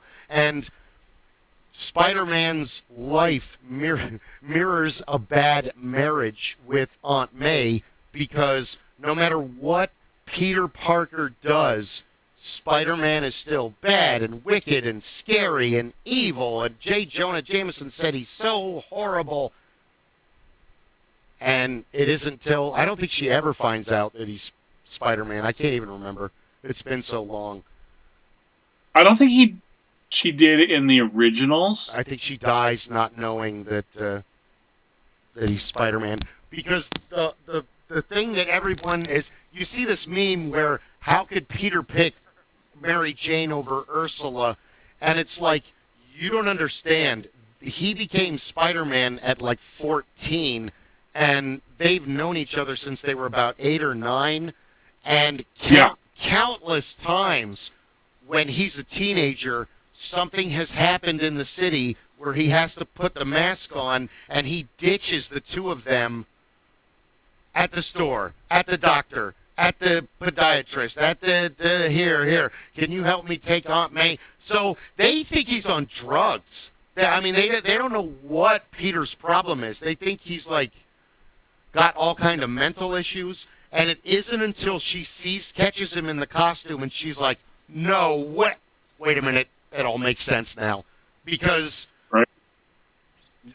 she doesn't know in the beginning. None of them know.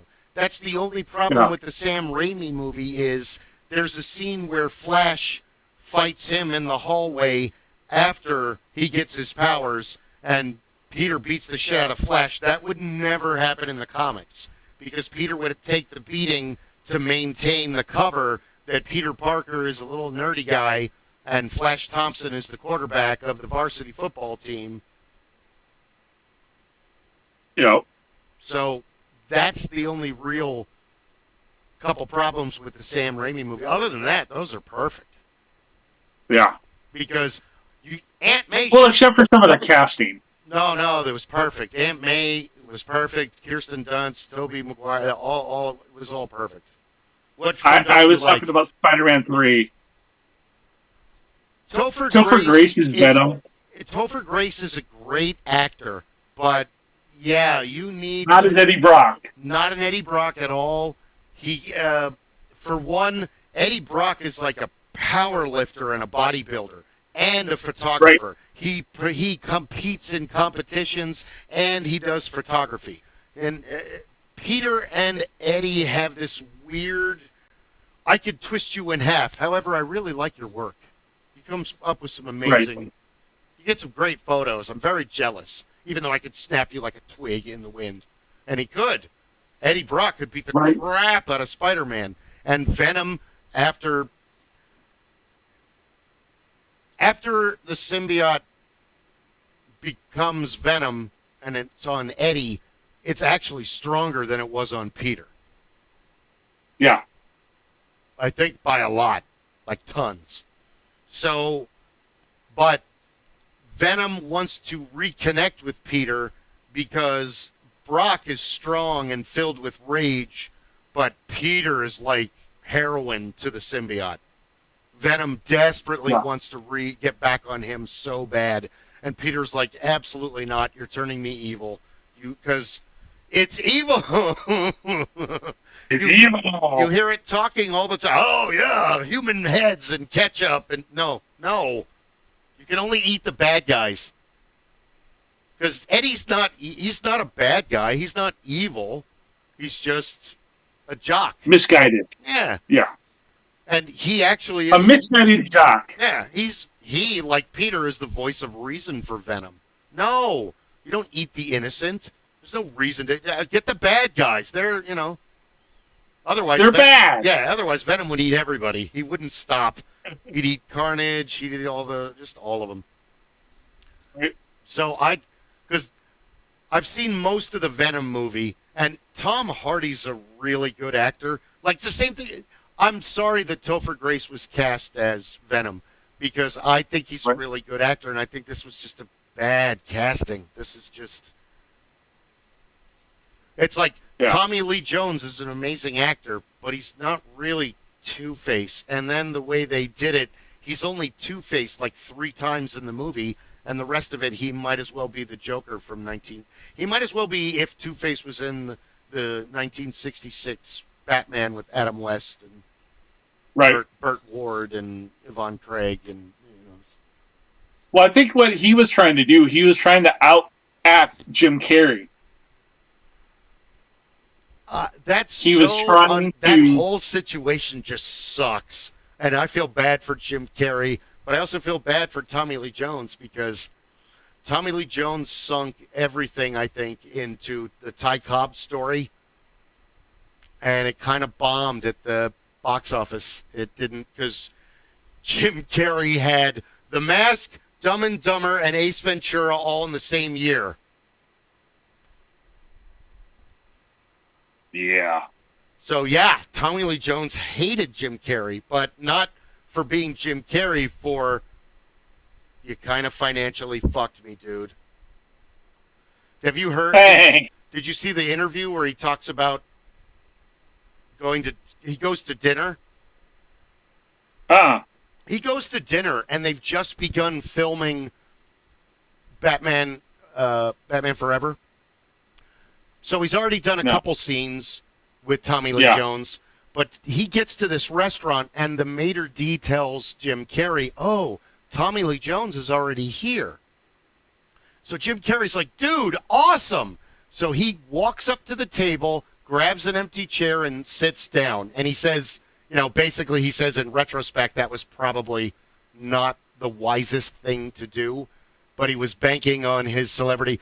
So Tommy Lee Jones sees him and like gets up, and Jim Carrey describes it as he was in murder kill fantasy by the time he got and he's like, I don't like you.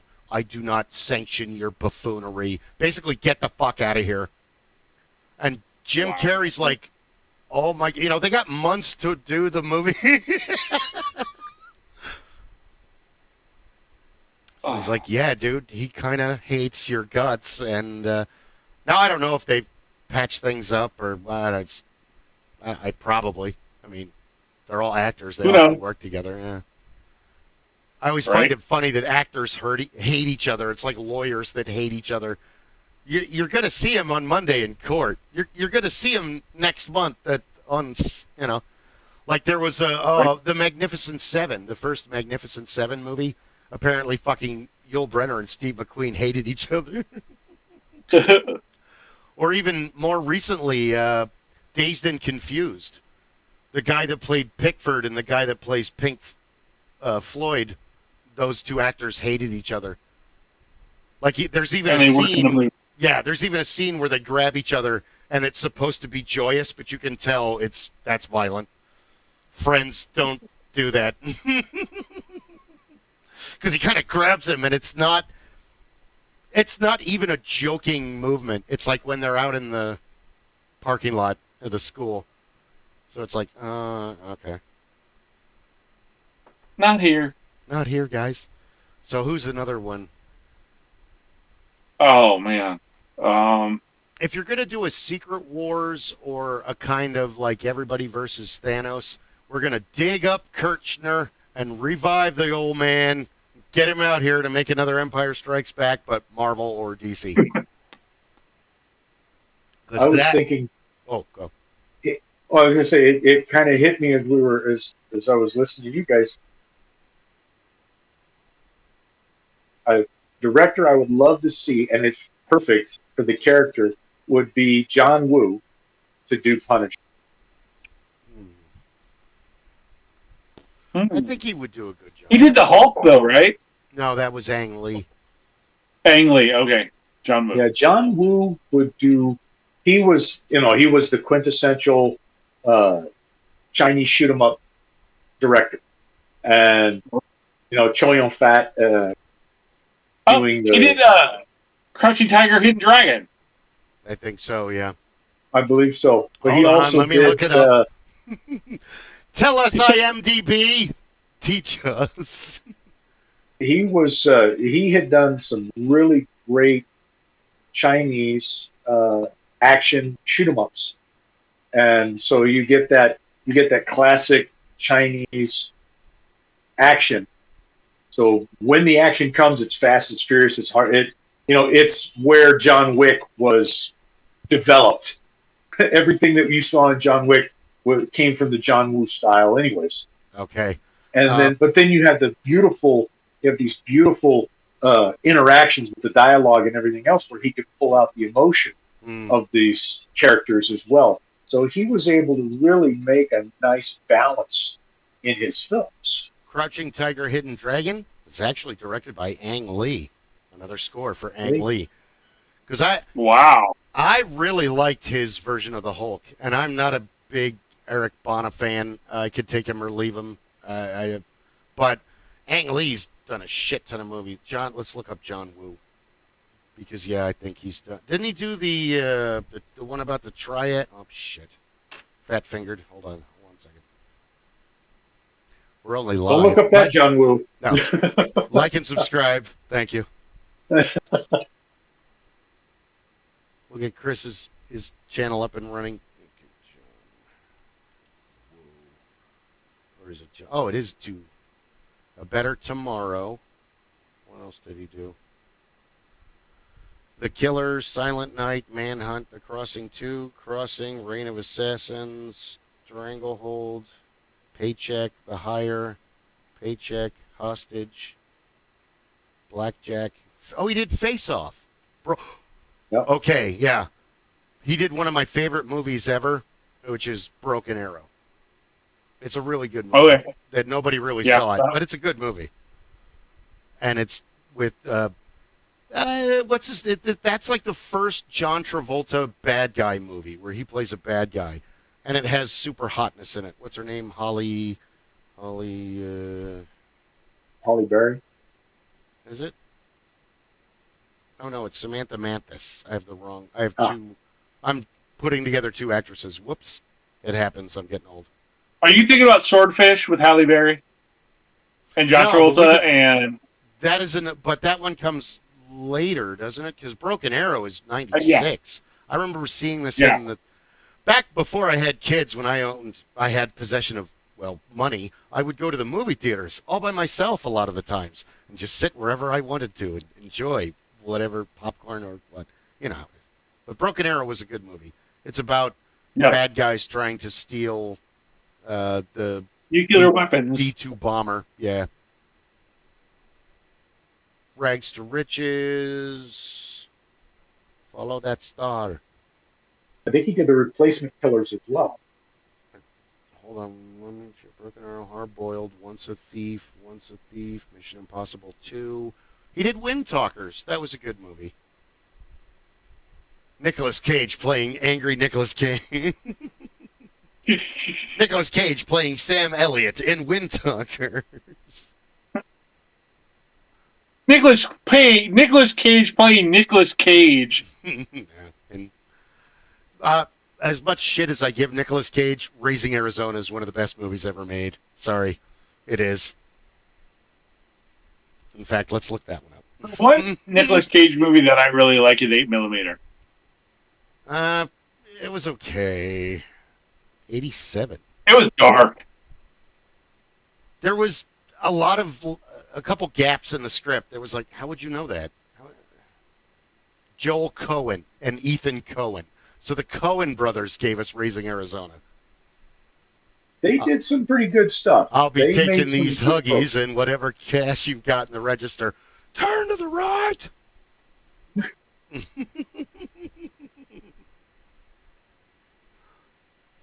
I love Holly Hunter. Isn't your real name Huff Hines? Yes, but I had to change it to Arizona.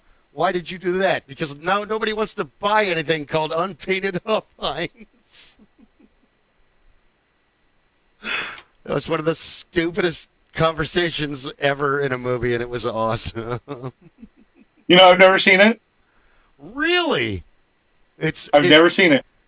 It's kind of like a stream of consciousness film, like True Romance or My Own Private Idaho or Fear and Loathing in Las Vegas, where you're just along for a crazy ride by the loony main character. Nicolas Cage is pretty much a loser. He doesn't really have any skills. He's kind of a high school dropout. And he figured out that you can use a gun to rob a store, but if you don't put bullets in the gun, it's not considered, armed robbery and stuff like that. It's just it's criminal mischief and you being an asshole. So he kind of he just kind of comes in and out of jail. And then one time he's getting booked and Holly Hunter is there and she's taking the pictures and doing his intake. And he falls madly in love with her. So now he's getting arrested all the time so that he can talk to her and flirt with her. And they end up having a relationship. And he gets a job at some kind of mill, some kind of fabrication where he runs a drill press like all day. And he's trying to be good. Now he's got something to live for. He's got her. Because she becomes obsessed with him after a while because she's kind of like a little scrawny tomboy, so men weren't really interested in her, and High is kind of like the first guy that's like digging on her, so she's very receptive. Is that a good first 20 minutes of the movie, Rob? Yeah. You mean there's another hour and a half of that? Oh, yeah. It's 4 or 5 plots in one film. It's a lot like a silly Usual Suspects or something like that, where the main characters are trying to do this thing, but because of what's happened around them in the past, all of these other things are avalanching towards them. You've got these brothers that used to be his partners, and they escape prison, and they want, okay, well, the gang is back. No, I got a wife now. I'm trying to make a family. So you got that going on, and then I don't want to say the rest of it. It's one of those movies that's good enough where the less I tell you about it, the better it is. Because I've only given you. There's another one that I've never seen, Ah, and I might get kicked out of the club for this. probably not. I've never seen The Big Lebowski. It's very good. Actually, the Big Lebowski is a good comparison of it because that movie's got like 3 or 4 plots going on in it as well. Or Snatch. Snatch is another good one where you think it's I've seen that one. You think it's just this, but actually it's a club sandwich. There's like 3 different things going on. Those are always the I've seen best Snatch. movies. I like Snatch. Snatch is good. That's good writing and good directing when you have that moment of, oh no way, like at the end of, like if you haven't figured it out by the middle of the movie, it's the end of The Usual Suspects when you're like, no way, he's Kaiser Soze. I don't know if you've ever seen it. No. Okay, that might get you kicked out. No, I'm kidding.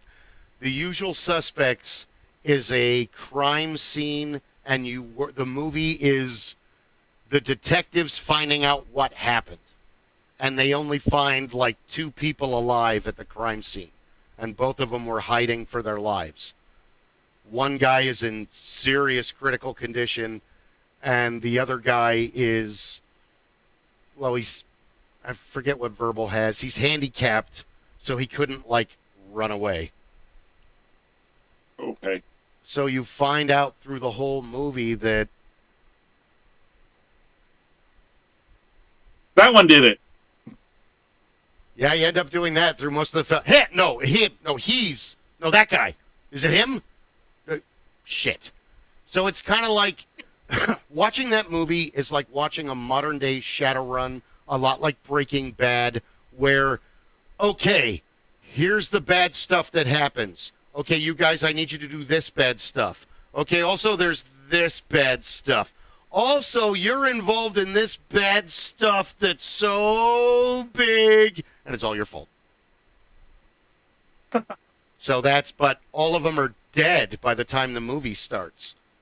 So the movie explains McManus and Finster and Pollock and, well, no, his name isn't Pollock, and Kevin Pollock is the actor, sorry. What the fuck is his name in the movie? Now I gotta look it up. Shit. And Gabriel Byrne's character is, crap. But you're basically like getting pieces of the story while the movie's going on. So the detectives are figuring out, and Chaz Palminteri and Dan Cada are the detectives. So, I mean, they've been in a shit ton of movies and shows. It's Nick Tortelli and the guy from the Bronx. From Bronx Tale.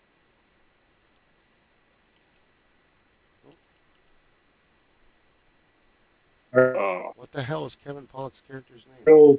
Real blow in the head. Hockney. Taking in somebody like the Coen brothers, having them direct a superhero film. But I want Simon Pegg and Nick Frost, not as superheroes. I want them as guys who just happen to be, maybe we're following them because they just happen to be crossing paths of these superheroes through wherever.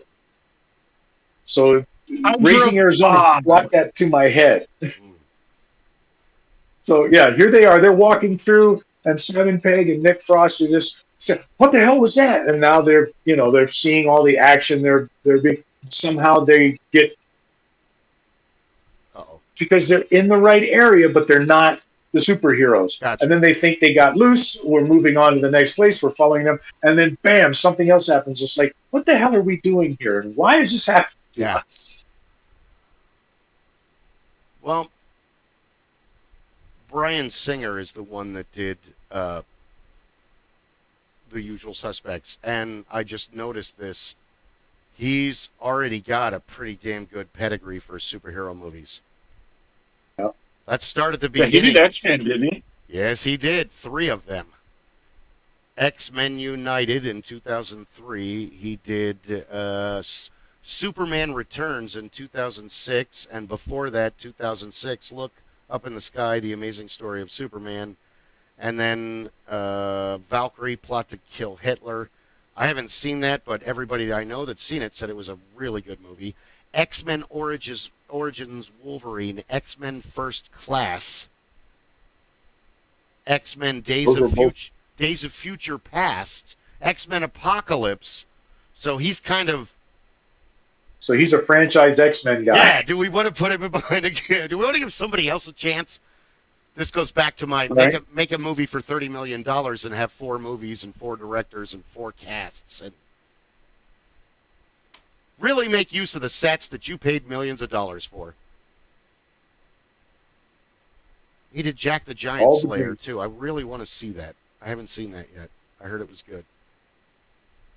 And apparently House. He got with it. Oh, he's an executive producer on House. Wait, are these his producer? House was good. Oh, these are his producer. Give me your director. Oh, he's only made 17 movies? Which 17? Slacker. I know. Slacker. If I could get behind the camera, you'd never get rid of me. I'd be asleep there. Oh, what? Action! What? What's going on? Who are you guys? Are we ready? Get the star on the set. You. What? She's not ready? Fuck it. Give me the Can you act? Read this. Give me the costume and something to wipe the spit out of my beard and mustache. Let's do this. Sorry. It's the glamorous parts of the night. Yeah. Right. So, no, there's a lot of directors that have already had the chops that have done superhero movies and did a really... Like, for example, Mystery Men. The guy was a European director, and he had only done commercials before doing Mystery Men, and he did an awesome job. It's a really good movie. It has an amazing cast, but I'm going back to commercials. I'm never working with you crazy people ever again. So you're never going to get like a sequel that's going to be the same. It's going to be same but different. I would love a sequel to that. That was such a good movie. It was, and I'm glad they deviated from, because remember the Mystery Men are an offshoot from the Flaming Carrot, and the Flaming Carrot is kind of like in the spirit of the Tick, where yes, this is a superhero movie story, but it's more satire than anything else. It's a goofball, this isn't real, because even the Flaming Carrot is really a stupid idea if you think about it, but it's so extreme. I think that's why they changed it to Captain Amazing in the movie. Is that who that's supposed to be? Yeah. Do you remember the story of the Flaming Carrot? I don't. The comics are so rare. Never read it, but I know of it from the internet. That's how I know. Otherwise, I wouldn't know. No, I actually have seen the actual comic book. I remember the comic books, but I never. It was not something that I was into at the time. Give me my Marvel. Yeah. Give me my X-Men, and I'm a happy camper. Give me my X-Men, I'm happy. Give me my Star Wars, and I'm a happy camper. I want to live in the mansion.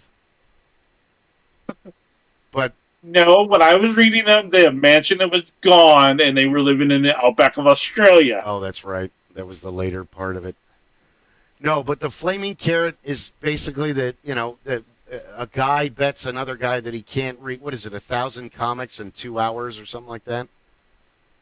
And the guy loses his mind, and he puts a carrot helmet on, and he has flippers, and and a cape, and he's the Flaming Carrot. He doesn't really have any powers. He's just out of his fucking mind. But the Mystery Men... he thinks he has powers. He thinks he has powers.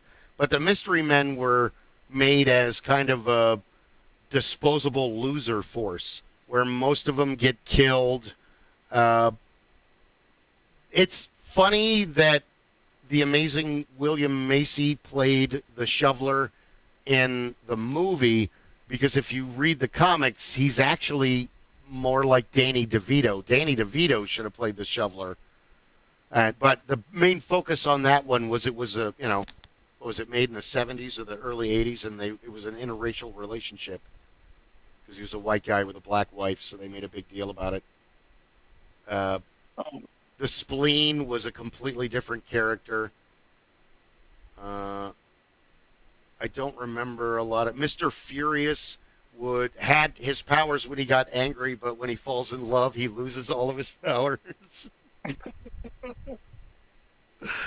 Not that far off from... Bowler. Yeah, it's like a musician. You write great music when you're sad and depressed and lonely and going through hell. But when you're in love, your albums suck. This is terrible. I don't want to... What about the bowler? Yeah. Oh, I don't remember if she was a real...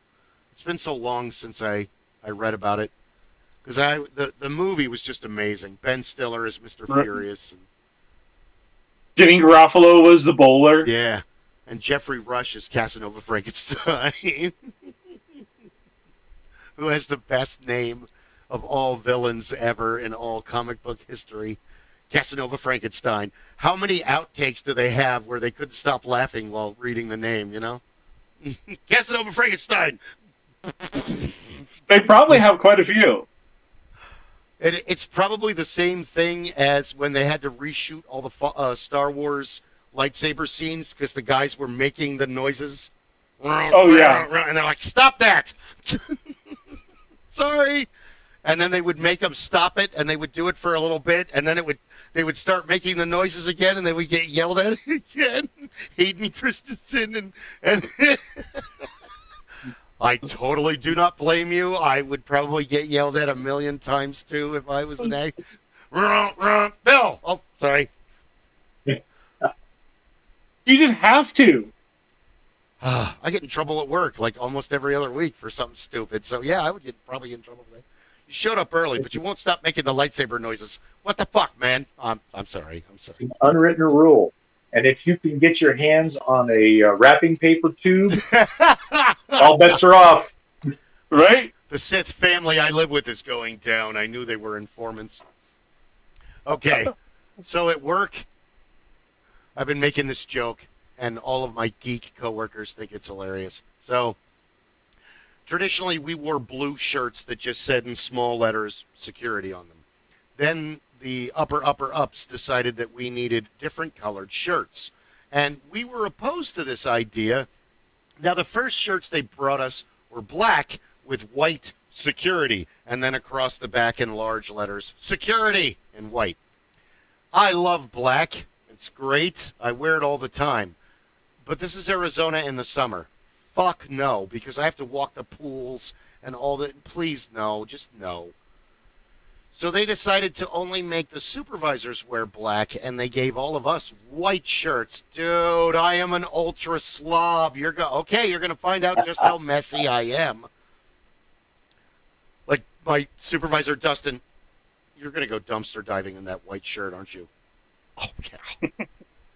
He's already caught me. So the problem is that now, all joking aside, we've totally lost the subterfuge. All my chameleon abilities are gone because wearing a blue shirt, they just think I'm a pool staff or one of the housemen until I get close and they've had so much to drink and then they realize, oh, this guy's got a radio and keys. Oh, I'm sorry. Now they see us from a distance in a white shirt and immediately, damn it, I don't want to be the man until it's absolutely necessary. So I've been joking all this time. We're wearing white shirts in the desert and handing out water. Go with God, my son. Here you are. Vio con Dios. Or even better, now that the Sith temple has been identified, which are all the coworkers in the kitchens that wear all black, the chefs and all the dishwashers, they will pay the price, and prop-ups must choose a side. They wear all gray. They cannot remain neutral forever. So that now we're the Jedi, and I make Star Wars jokes all day long, and only like 2 of my coworkers get it. The rest of them are like, what? Never mind. You have to start bringing in comic books. All right, this is your requirement. You have to read this before your next. Yeah, it's very, very dumb. So I've been making a lot of Star Wars jokes lately. I mean, I don't mind white. I don't really care, but for the reasons of sneakiness, now you've taken that away.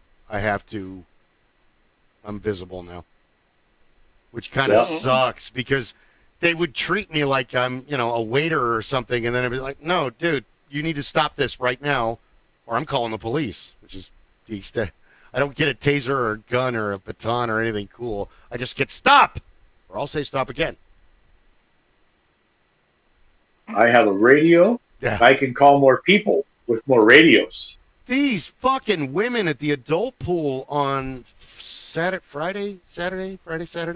It was 3 men and 4 women, and they brought a portable Wi-Fi stereo in with a big speaker in with them. What are you doing? Do you go to your local bar and bring your own music and overpower their music?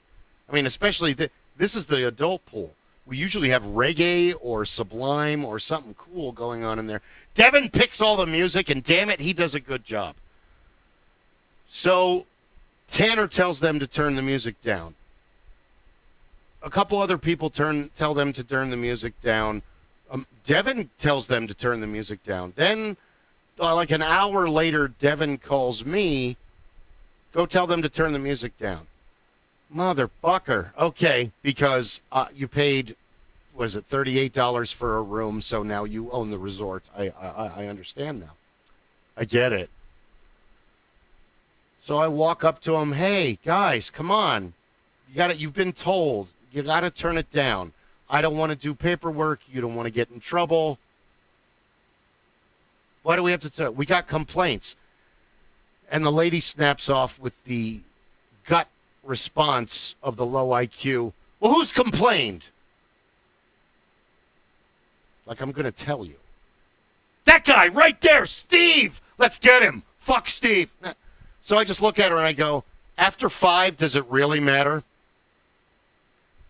And they all just kind of started whispering to each other in Spanish. It's like, no, it doesn't. Jesus fucking Christ. Turn the music down. Turn the music down. So I walk around the front of the building, and within 20 minutes, they've got it turned all the way back up. And by happenstance, by serendipity, he was getting water. Fabian, my boss, is right there getting water. So I just kind of walk out, and I'm like, dude, I just told them to turn it down. I'm on the 2nd floor. I walk up to the 4th floor, walk over, walk down, and by the time I get to the other side of the pool, the music is turned back up. That's not even 20 minutes because I took my time walking because I'm a security guard, and right now this is my main thing. I don't have to be anywhere for about an hour. So, dude, and he just got he's like, all right, take it back to your room. Take it back to your room. So they don't take it back to their room, but we stay in the area within visual range, and we're just talking to one another. And this older guy comes up and talks to us, and he worked security there in the early 90s and told us a whole bunch of stories that I can't retell. Drugs and violence and gangs, folks. It was going on even back then. Only they were allowed to attack people. We're not allowed to do that. We have to call the cops. We're only allowed to defend ourselves. So if I get attacked, I can whoop ass. But other than that, no. Okay. Or I had the one woman, close the gate. Close the gate. Close the gate. Why do I have to close the gate? And finally I told these group of like 8 old women the truth. Well, they're not that much older than me. I shouldn't call them old. They're in their late 50s. Well, there was a daughter with them, so she was about maybe 30, and the rest of them were mid-50s up. We have a homeless encampment just south of here. I've kicked 2 of them off the premises today, which was a lie. There was only one guy, and I actually gave him back his 12-pack of Dr. Pepper, and we talked for a while, but then he had to go. So you gotta go. You're not allowed here, sorry. I can give you water, I may even be able to give you a ride to the other end of where you need to go to get down to the homeless encampment at the bottom of the... These Arctic air things shut off after a couple hours, even if you fill them with water. So it was just on. It's still 80 degrees in the computer room because, well, Arizona. And it's a brisk 106 out today. But that's right in the leg. I had these things on for about 5 hours now. Okay. So, yeah, that's work is exciting. It's an exciting adventure. I totally get it. Yeah. So can I bring up my thing? Go for that it. I wanted to do like 2 weeks ago? What do you mean? Well, this was the discussion that my son and I had about 10 years ago. That it started out as which rogues for each superhero is the best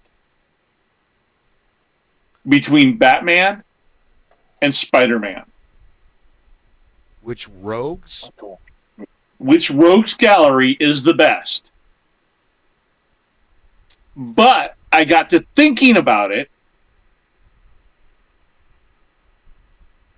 Spider-Man's rogues gallery is almost identical to Batman's rogues gallery. Yep. Example?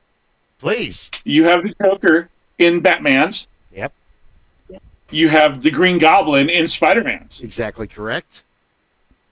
Okay. You have, we'll say, Scorpion. Wait. Let's go. Hold on. What color is the Joker? What are the Joker's colors? Green. Purple, green, orange. Purple and green. Purple, green, and orange are the Joker's colors. What are the Green Goblin's colors? Purple, green, and orange. They're exactly the same. Okay. How does Harvey Dent know Bruce Wayne? They were friends. Go ahead. They were friends. They meet like like freshman year of college, according to the old timeline. Right. And they stay friends all the way to all of the present. Okay? Two-Face, Yep. what are his... Well, his colors are more black and white when he's revamped, and I don't remember what his original colors in, but how long has Peter Parker known Dr. Otto Octavius? I don't know if they ever knew each other, did they? Oh, yes.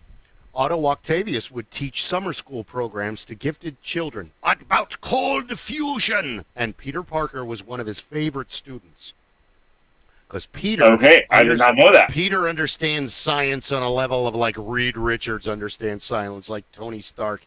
It just comes naturally to him.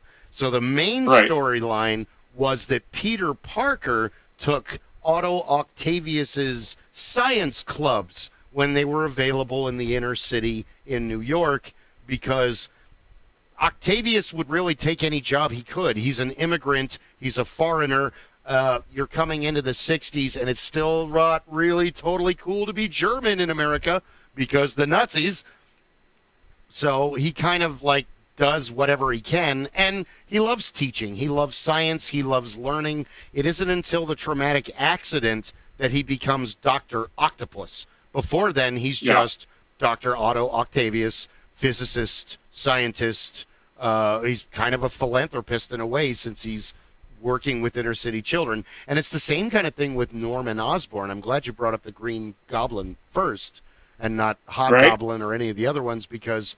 No. I'm talking original rogues. Rogues. That's good, because even so, with the parallels between Norman Osborn and, well, there's a mystery originally of who the Joker is. And honestly, as much as, I mean, I've been watching Joaquin Phoenix since Parenthood. He's a fantastic actor. But I really don't want to see a Joker origin story. I don't want to know where he's from. I love him Right. way more that he's mysterious and you don't know anything about him. You know, it almost made me sad in Batman Beyond when they show you his fate, when they go to that one area where it all happened at the end, and there's his corpse, like in a tunnel underneath the area. Because we know that Harley gets married, becomes a grandmother. The double D's are her granddaughters, because they talk about Grandma Harley all the time. And then she shows up at the end and beats the crap out of him with her umbrella or her cane or whatever.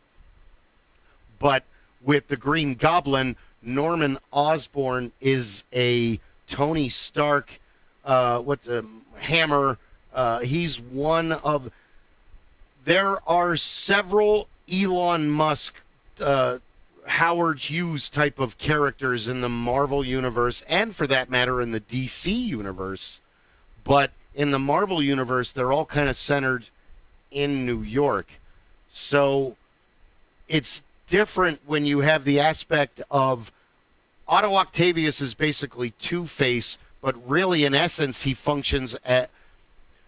Otto Octavius is a mechanism of a literary mechanism of Two-Face in the storyline, but really Dr. Octopus is more like Mr. Freeze in the sense. Right. Because Right. it's the same story arc, but there's no wife. It infuriated me in the second movie when they gave Alfred Molina didn't have a German accent and they gave him a wife. What are you doing? He's married to science! He doesn't give a shit about women. It's all about science, and Dr. Octopus is not going to get laid anytime soon unless he pays for it. Let's be honest, folks. Have you seen the guy? It'd be like the Toad trying to get laid. It's just not going to happen. Sorry. I don't know. I think the Toad would get really lucky with that tongue. Nah, you got a point there. I have to change my... Okay, Rhino in his suit. Because that's the other thing. The Scorpion didn't design his own suit. Neither did Rhino. Those suits were made by other scientists, and they acquired those suits. Yeah. The Beetle made his suit. True. Where the Shocker... what's that? The Shocker. Paste Pot Pete. The Lizard. The Lizard. The Lizard and Killer Croc. The Lizard Man is also... Well, there's the Killer Croc, but really, to be honest, Rhino and Killer Croc have a lot more in common, or Scorpion and Killer Croc have a lot more in common, because they are... Croc and Rhino, and even Electro to an extent, which is a horrible crime, they're baseline thugs. They're thugs. Yeah. They may run a crew, but they're never going to get mastermind status like Joker or Two-Face or Penguin, or they're not capable. Green Goblin or Dr. Octopus. Even those guys don't. I mean, Fisk runs the crew of them. Even the, what is it, the Magneto assembles the Freedom Force or whatever, the Blob and Pyro and all the guys. No, that's the Brotherhood of Evil Mutants. Yeah, but they're thugs. They don't branch out on their own. They don't challenge Magneto. It just makes more sense to go along with him. Not only that, he's fucking Omega level, so you don't really want to get on his bad side.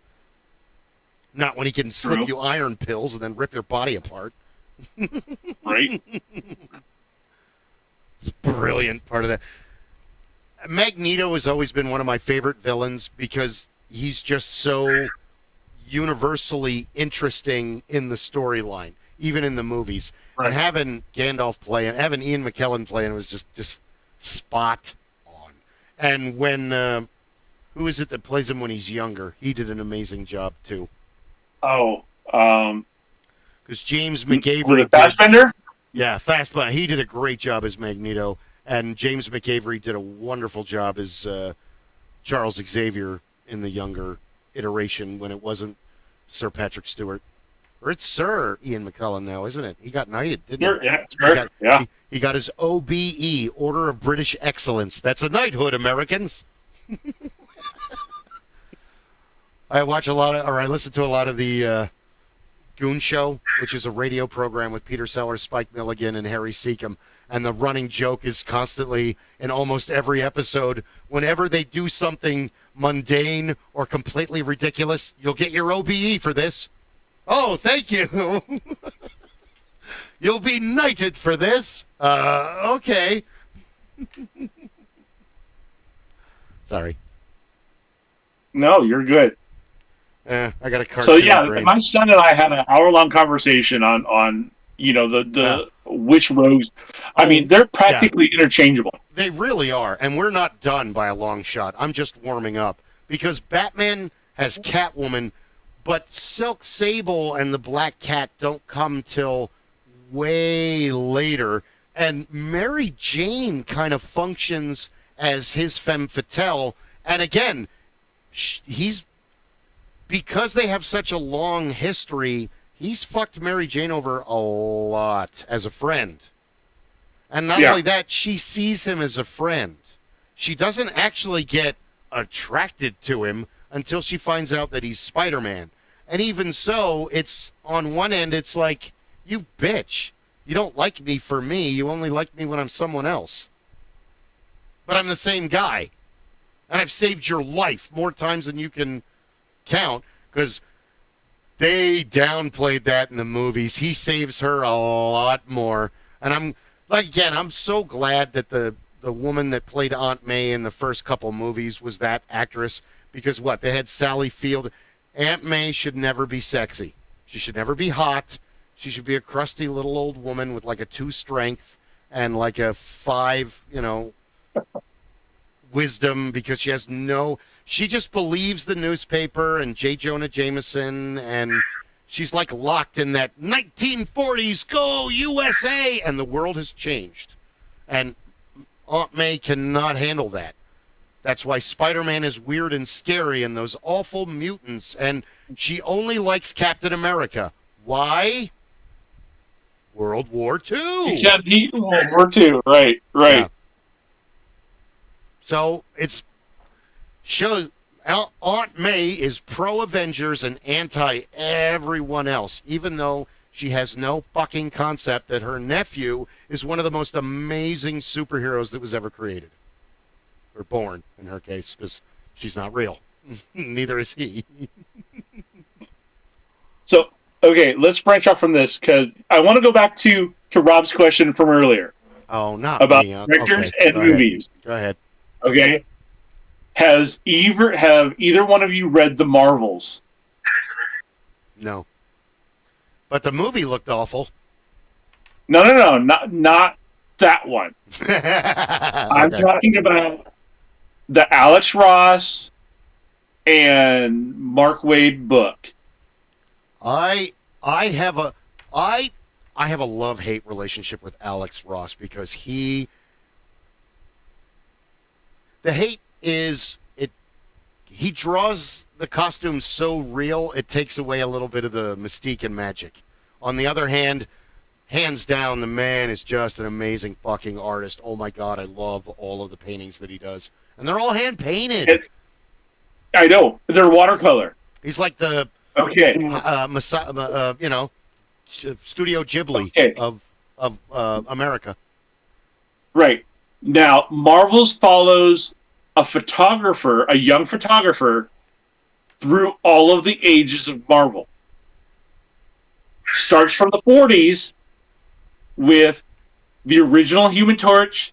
Oh, wow. Submariner, Captain America, and the Invaders. Union Jack.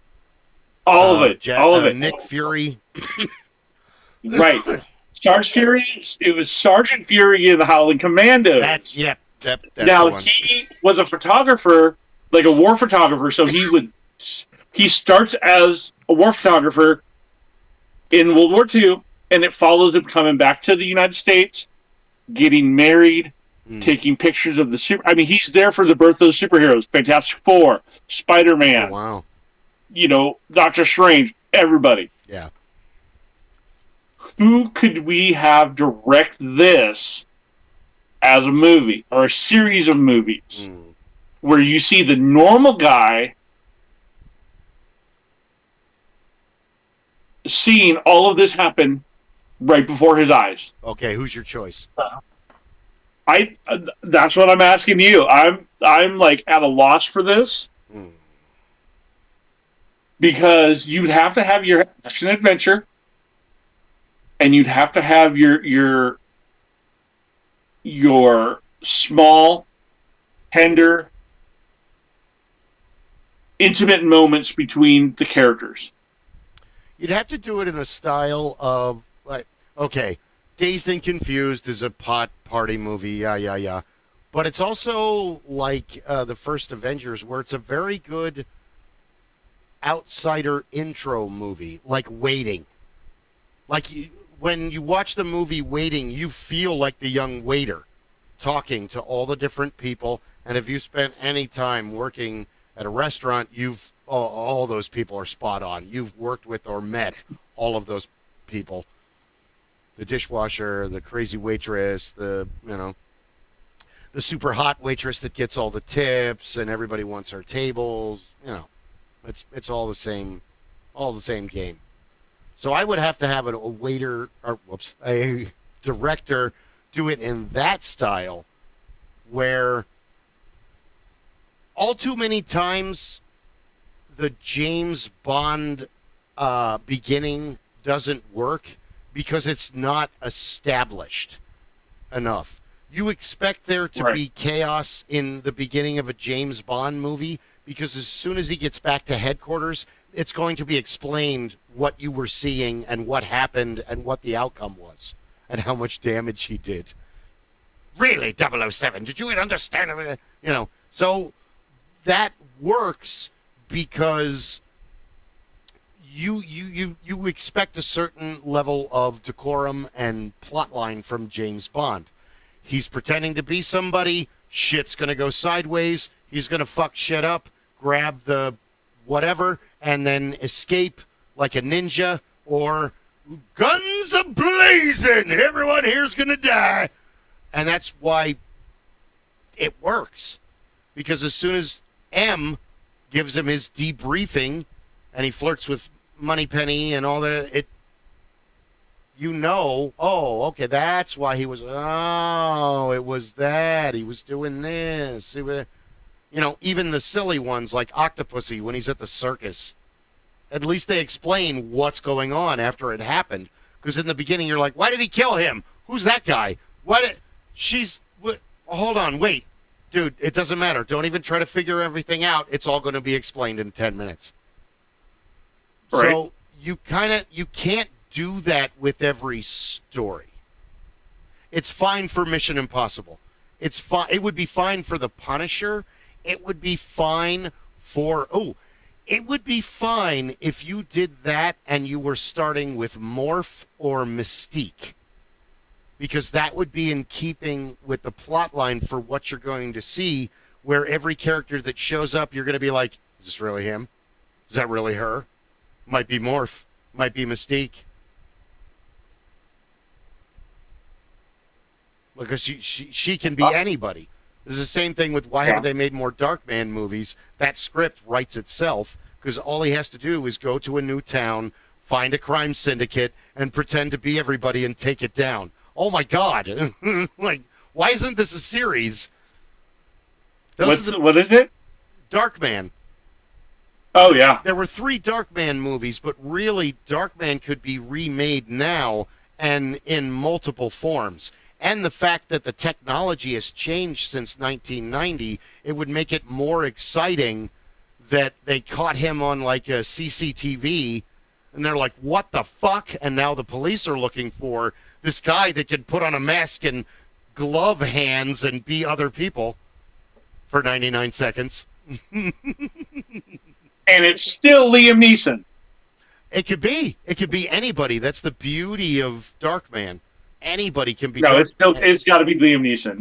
Nobody else can play Darkman. I'm sorry. I'm very excited to see his Naked Gun movies because I absolutely loved Police Squad. Loved the Naked. I'm a huge Leslie Nielsen fan. From my introduction to him is Airplane. Right. I remember that. I am serious, and don't call me Shirley. Can you fly this plane and land it? Surely you can't be serious. I am serious, and don't call me Shirley. It's some of the best writing ever in that movie, and some of the greatest like social jokes. Like you have the two black guys that are speaking jive the entire time, and the stewardesses don't understand them. So all of a sudden, June Cleaver from Leave It to Beaver. Oh, stewardess, I speak jive. Dude, that's hilarious because that's something you would never expect. This is why it's funny. Oh, yeah. June Cleaver likes to get blacked. Whoa, dude. Come on. Suburban housewife. Hello. Hey, Squidget. Elderly cat having a dementia moment. But I think that I'm back with you got to have the right director for the right movie because not everyone fits. And the hardest thing is it's like, well, I like his vision for this. Oh, he would be great. Oh, he, what the hell are you doing over there? So it's hard to pick a perfect one, I think. Right. But back to the comparison of Rogues Gallery versus Rogues Gallery. Right. So where do you put Electro? Is he more of like a Dr. Freeze, or is he more of like... Because you don't have too many Doctor Stranges for Rogues Gallery Doctor Strange, not Marvel Doctor Strange. You don't have too many... You don't have too many that last very long. Spider-Man encounters multiple evil scientists, but really Dr. Octopus is the only one that's a frequent repeater. Well, I mean, you technically have Venom, and the Lizard, Who? and what? Carnage and Venom. Carnage and Venom serve more of a Two-Face. Bane. Okay, Bane. Craven the Hunter. Craven The yeah. Hunter. And hold on. Bane. No, wait. I'm sorry. Venom is kind of more of a Two-Face, but Carnage is really an answer to the Red Hood, in my opinion. Because the Red Hood in the grand history of Batman, Joker tells a story where he was a normal guy working as a chemical engineer, and he needed extra. No, he was a failed comedian, and they tried to get into the old. They went through the old chemical plant to get into the place that was next door. But they were making him play, and they made him wear the red hood, and he became the Joker then. So then later, It isn't until Jason Todd, who the Joker kills, he becomes the Red Hood, but that's kind of like a similar voyage for Carnage. Right. Where Venom gives birth to a baby and it takes over Cletus Cassidy. There you go. Yeah, right? It's a great setup and a great story, and Venom and Carnage don't get along. They're not friends. They don't hang out. They don't drink together. They're kind of enemies. It's only their united hatred of Spider. Most of your villains in Marvel are not friendly. It's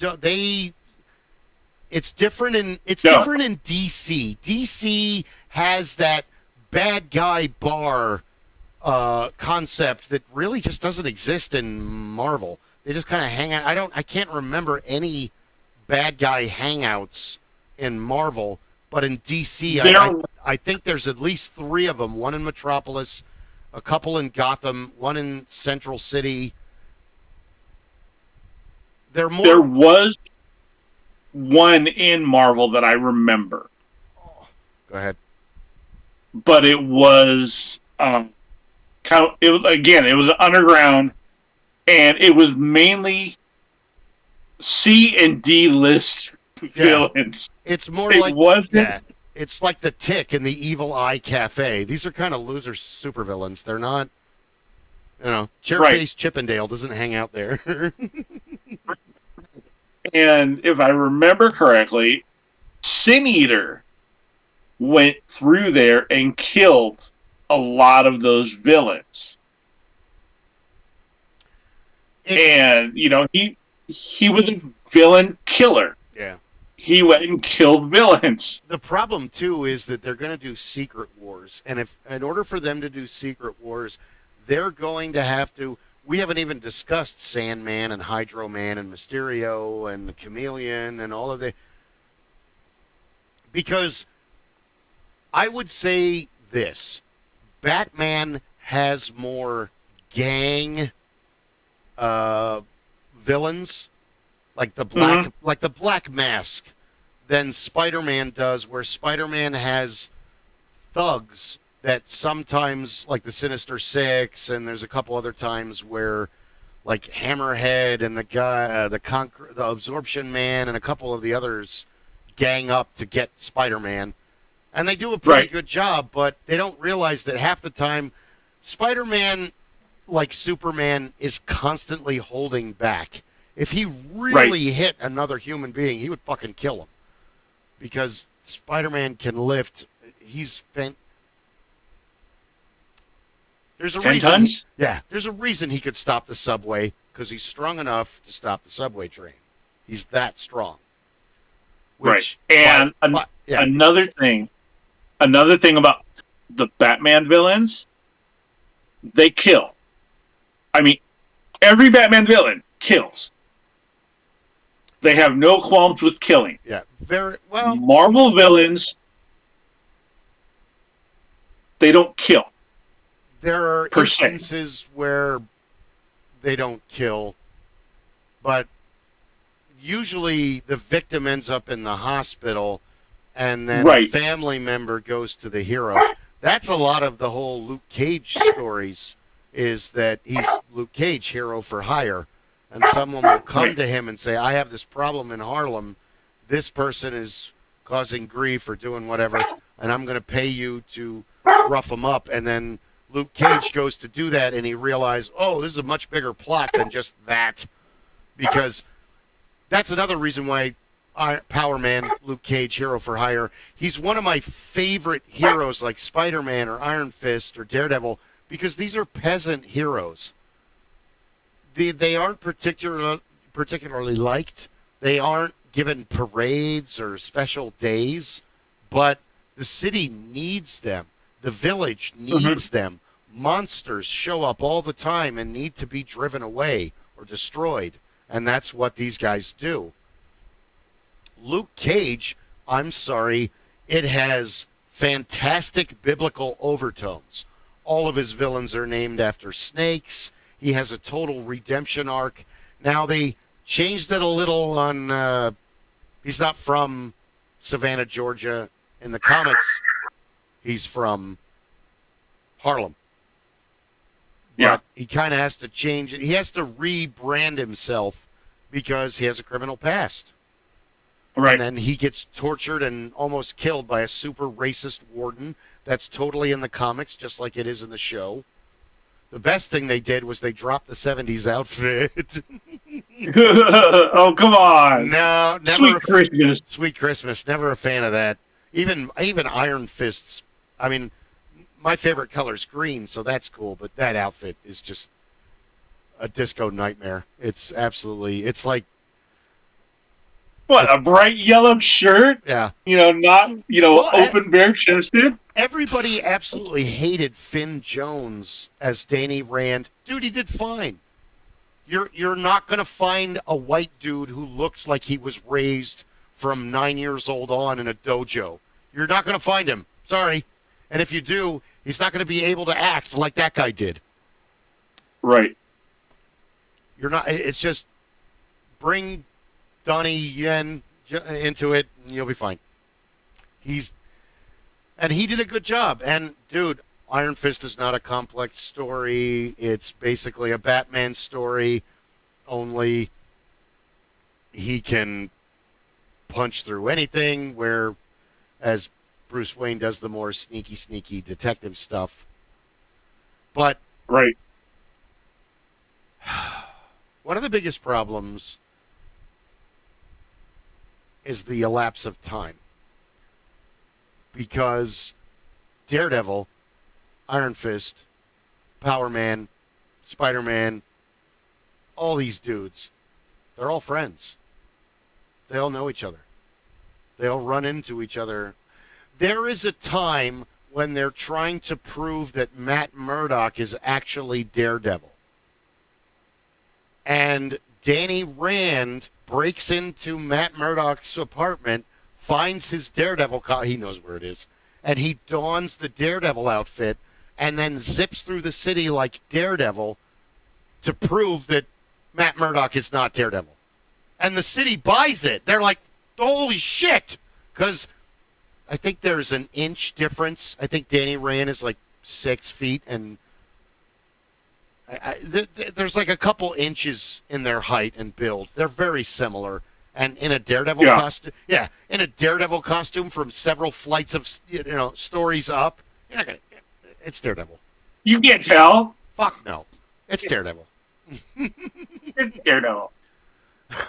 So the problem is that you don't get the grand history of Marvel or DC from. You get more from the shows, like the Flash and Arrow and what is it? The Supergirl.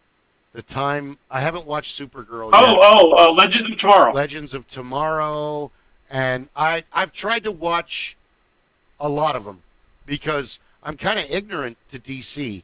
What I'm absolutely furious about is they finally took off the DC's Justice League and Justice League Unlimited off of. I was using that when all of Futurama was on Netflix. I was happiest, and I could just like turn that on in the morning and use it as background for the entire day, clean the house, watch the kids until the kids took the television over. And now that's gone. And slowly, that's the problem with Netflix. They take away everything that I just absolutely love. The Lego movie is going off soon. Wreck-It Ralph is gone. So it's like, God damn it. You guys suck. Right. I watched the first 2 seasons of Sweet Tooth. Got kind of weird during the second season. I'm not really motivated. Same thing with the Umbrella Academy. The Umbrella Academy? It was really good. First one. Second one, okay. Third one, what the fuck is this? Oh, there's a they fourth. kind of fuck everything up. Yeah, there's a fourth one. Pass. No. No. Yeah, I haven't watched the fourth one either, so don't feel bad. Well, you've already...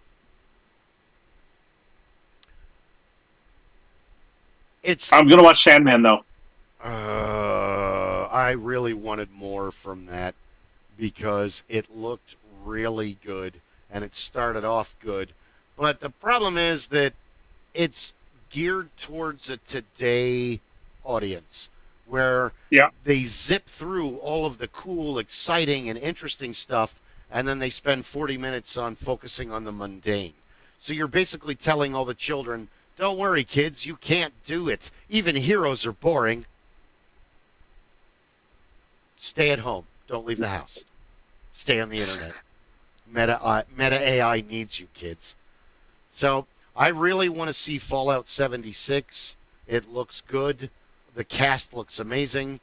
I play the game all the time with Ed. I see you on there all the time playing Fallout 76. Yeah. Join us.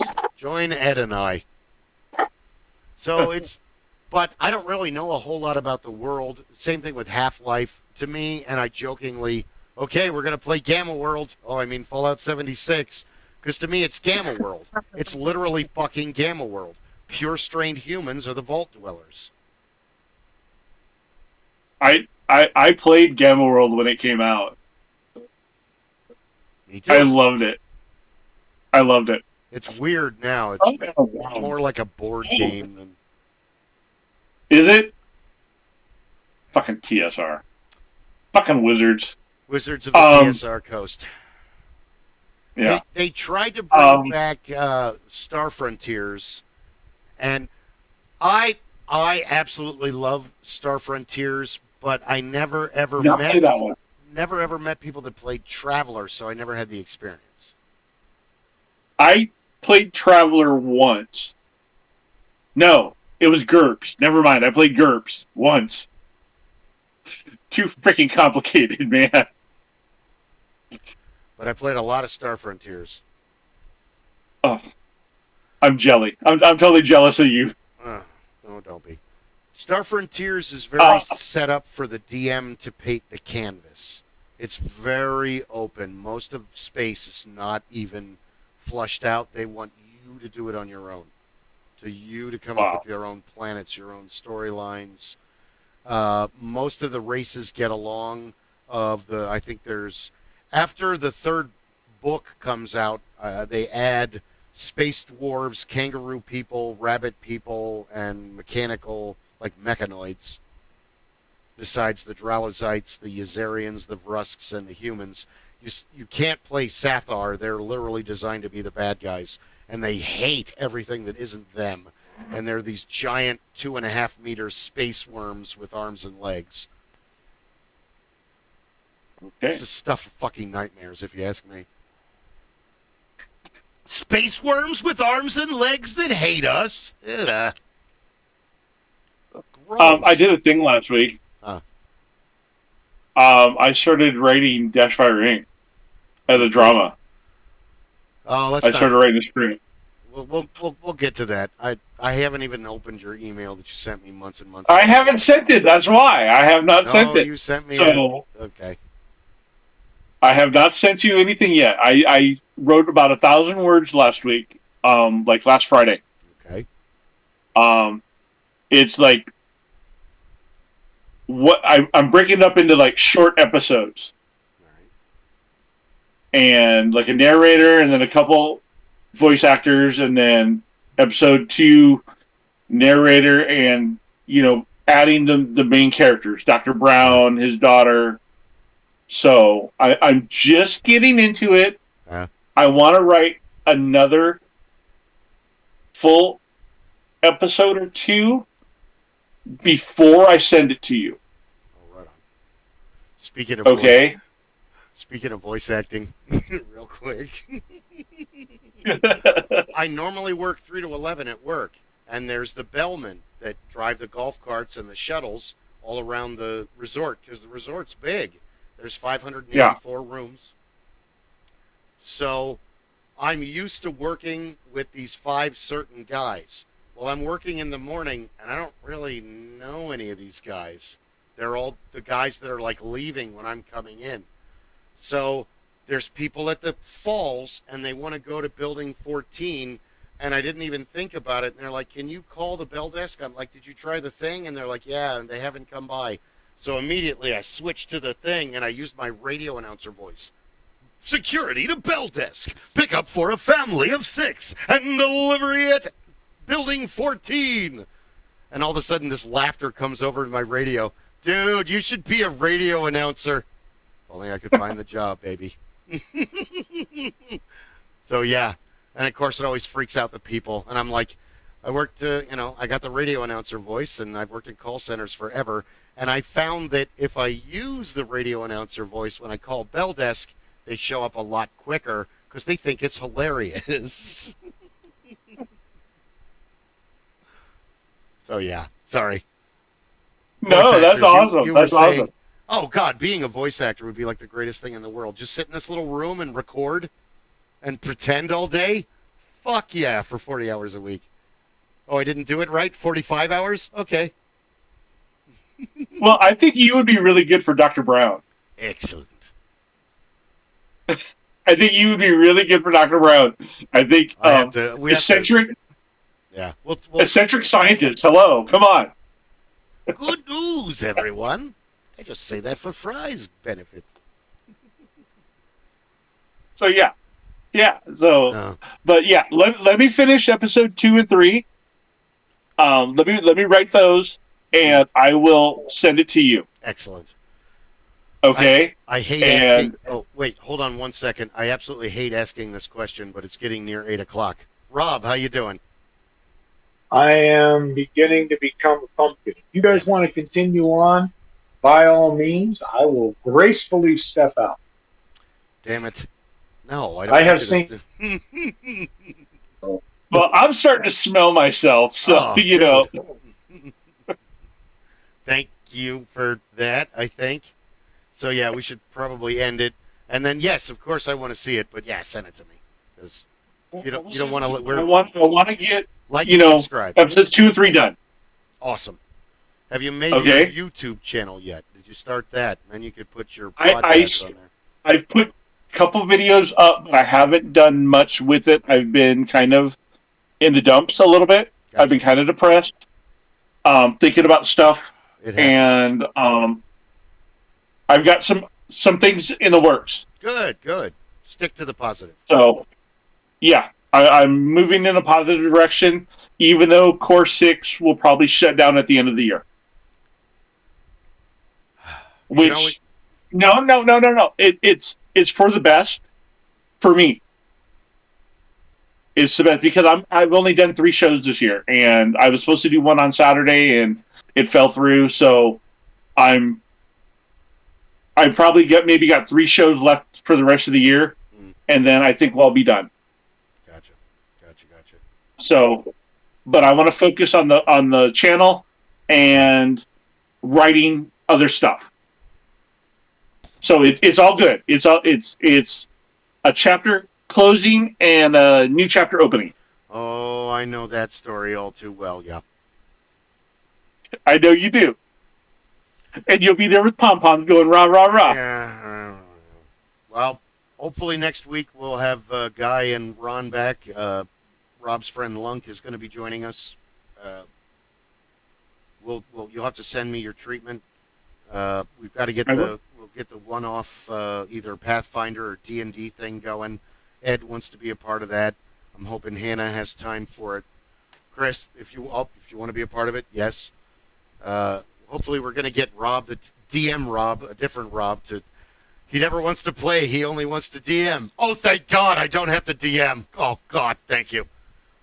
I'll be a wizard or a dwarven warrior. Either an elven wizard or a dwarven warrior. Those are my 2 choices. I want to be a halfling with with bracers of giant strength. Just so you can cause extra damage. No, just so you can walk through and say, well, let me check the door. Boom. What door? I don't see any door. That's too funny. We've got a lot of things. I was supposed to go to the ranch today and clean up my giant mess, and I didn't get out. I woke up too late, and I didn't win. It's hot. It sucks. It's too fucking hot. It's like 108 today in Phoenix, and if you don't live in Phoenix, it's like living in a giant convection oven. Like and subscribe. 24/7. Yeah. I was going to say the best there was one that said, I want to visit Phoenix in July. What's it like? And the answer is, have you ever been cremated?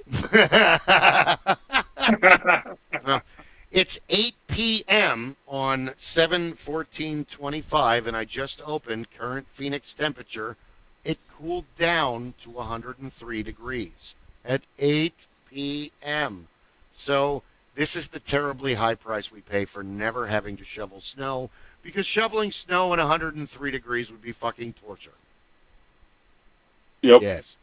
And weird. If you figure out how to shovel snow at 103 degrees, you've got something that we want to sell on TikTok. You need to show up at parking lots and charge for that shit. Right. It's like with being Iceman in Arizona would fucking suck unless you lived in Flagstaff. Being Bobby Drake, you would just absolutely after the monsoon, it would just be terrible. Because once they're saying we're going to get rain on Thursday. We may get a little, but I really don't feel the monsoon coming for another month. Don't put money on that. That's just a guess from living here for a long time. But there might be rain on Thursday. And the monsoon is coming. There's no... It's bad when we don't have one. The desert needs the rain. And oh my God, that night is amazing when it actually cools down to 95 or 90 or 85. And you're like, thank you. Because it's not 115. Or when we get the big monsoon and it's 115 degrees in the middle of the day. And then the storm comes rolling in and it gets down to 80 degrees. And then all of a sudden you've got, not only do we have a hellacious storm, but you've got hail that hits the ground. Sometimes. That's when everybody goes, you know what? Uh-oh. Pack your shit, get it in the car, because there's a chance we're going to have to head for high ground. Yeah. It's going to get bad. There's going to be floods. Once the sewer system backs up, we'll be all right. It'll be okay. That's right. When the little old man with the long beard comes walking down the street with two of every animal, get in the car. We're leaving. It's time to go. I just saw Noah. Well, that's the beauty of living in the valley is the storm. It's building now. And we had rain just a little bit ago, and it'll build and build and build and build and build and build because the wind is hitting the tops of the mountain and going up. So the monsoon, it takes a while for all the moisture to get over to the valley, and then it's like an upside down tornado, like a fist made out of wind and rain that punches the valley. Sometimes it's devastating and it tears roofs off of houses, trees out of the ground, and rips down cinder block walls. I'm always impressed with that. Holy shit! While you're driving to work, and That's then right. yeah, What was that? His house. and sometimes it's a gentle rain for 2 days. It all depends on what Mother Nature, how she wants to either torture or give us a nice reprieve. Whether or not she's had her meds. She's a crazy bitch out here in the desert. If she's missed her meds, that's when she calls Thor. Mm. He shows up after drinking and has himself a field day. True. And one hell of a storm. But thank you for watching. Like and subscribe.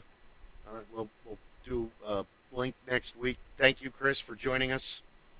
Hey, thank you for having me again. We've got. I really wanted to be here last week, but I hurt myself. So. Are you okay now? You're doing better? Yeah, I'm good. It's all about lots of water and stretching. I don't remember to follow those rules either, but that's what you're supposed to do. Lots of water, so no stretching, but lots of water. Have water. We'll kill the robots. All right, gentlemen. Thank you very much. All right. We'll end it here since he's turning into a potato. And thanks for watching. All right. Like and subscribe. Bye. Tell all your friends about us. And yeah, you got to get your YouTube channel up so I can put it in the credits. It's up. It's it just is. I only have a couple things on there. Yeah. Well, you've got 2 episodes that we can put up there from this. I just have to figure out a way to get you the 3-hour video. I could probably put it There on we go. one of the, I got a flash drive that it'll probably fit on. Just plug it into your laptop. You'll be set. Okay. All right. We can do that. Any more? Anything? Plugs? Nope, not me. Recommendations? Complaints? Be good. If you can't be good, don't get caught. Good advice. Right. Thank you for watching, like, and subscribe, and we'll see you next week, Monday, 5 p.m. Phoenix Mountain Time. Thank you.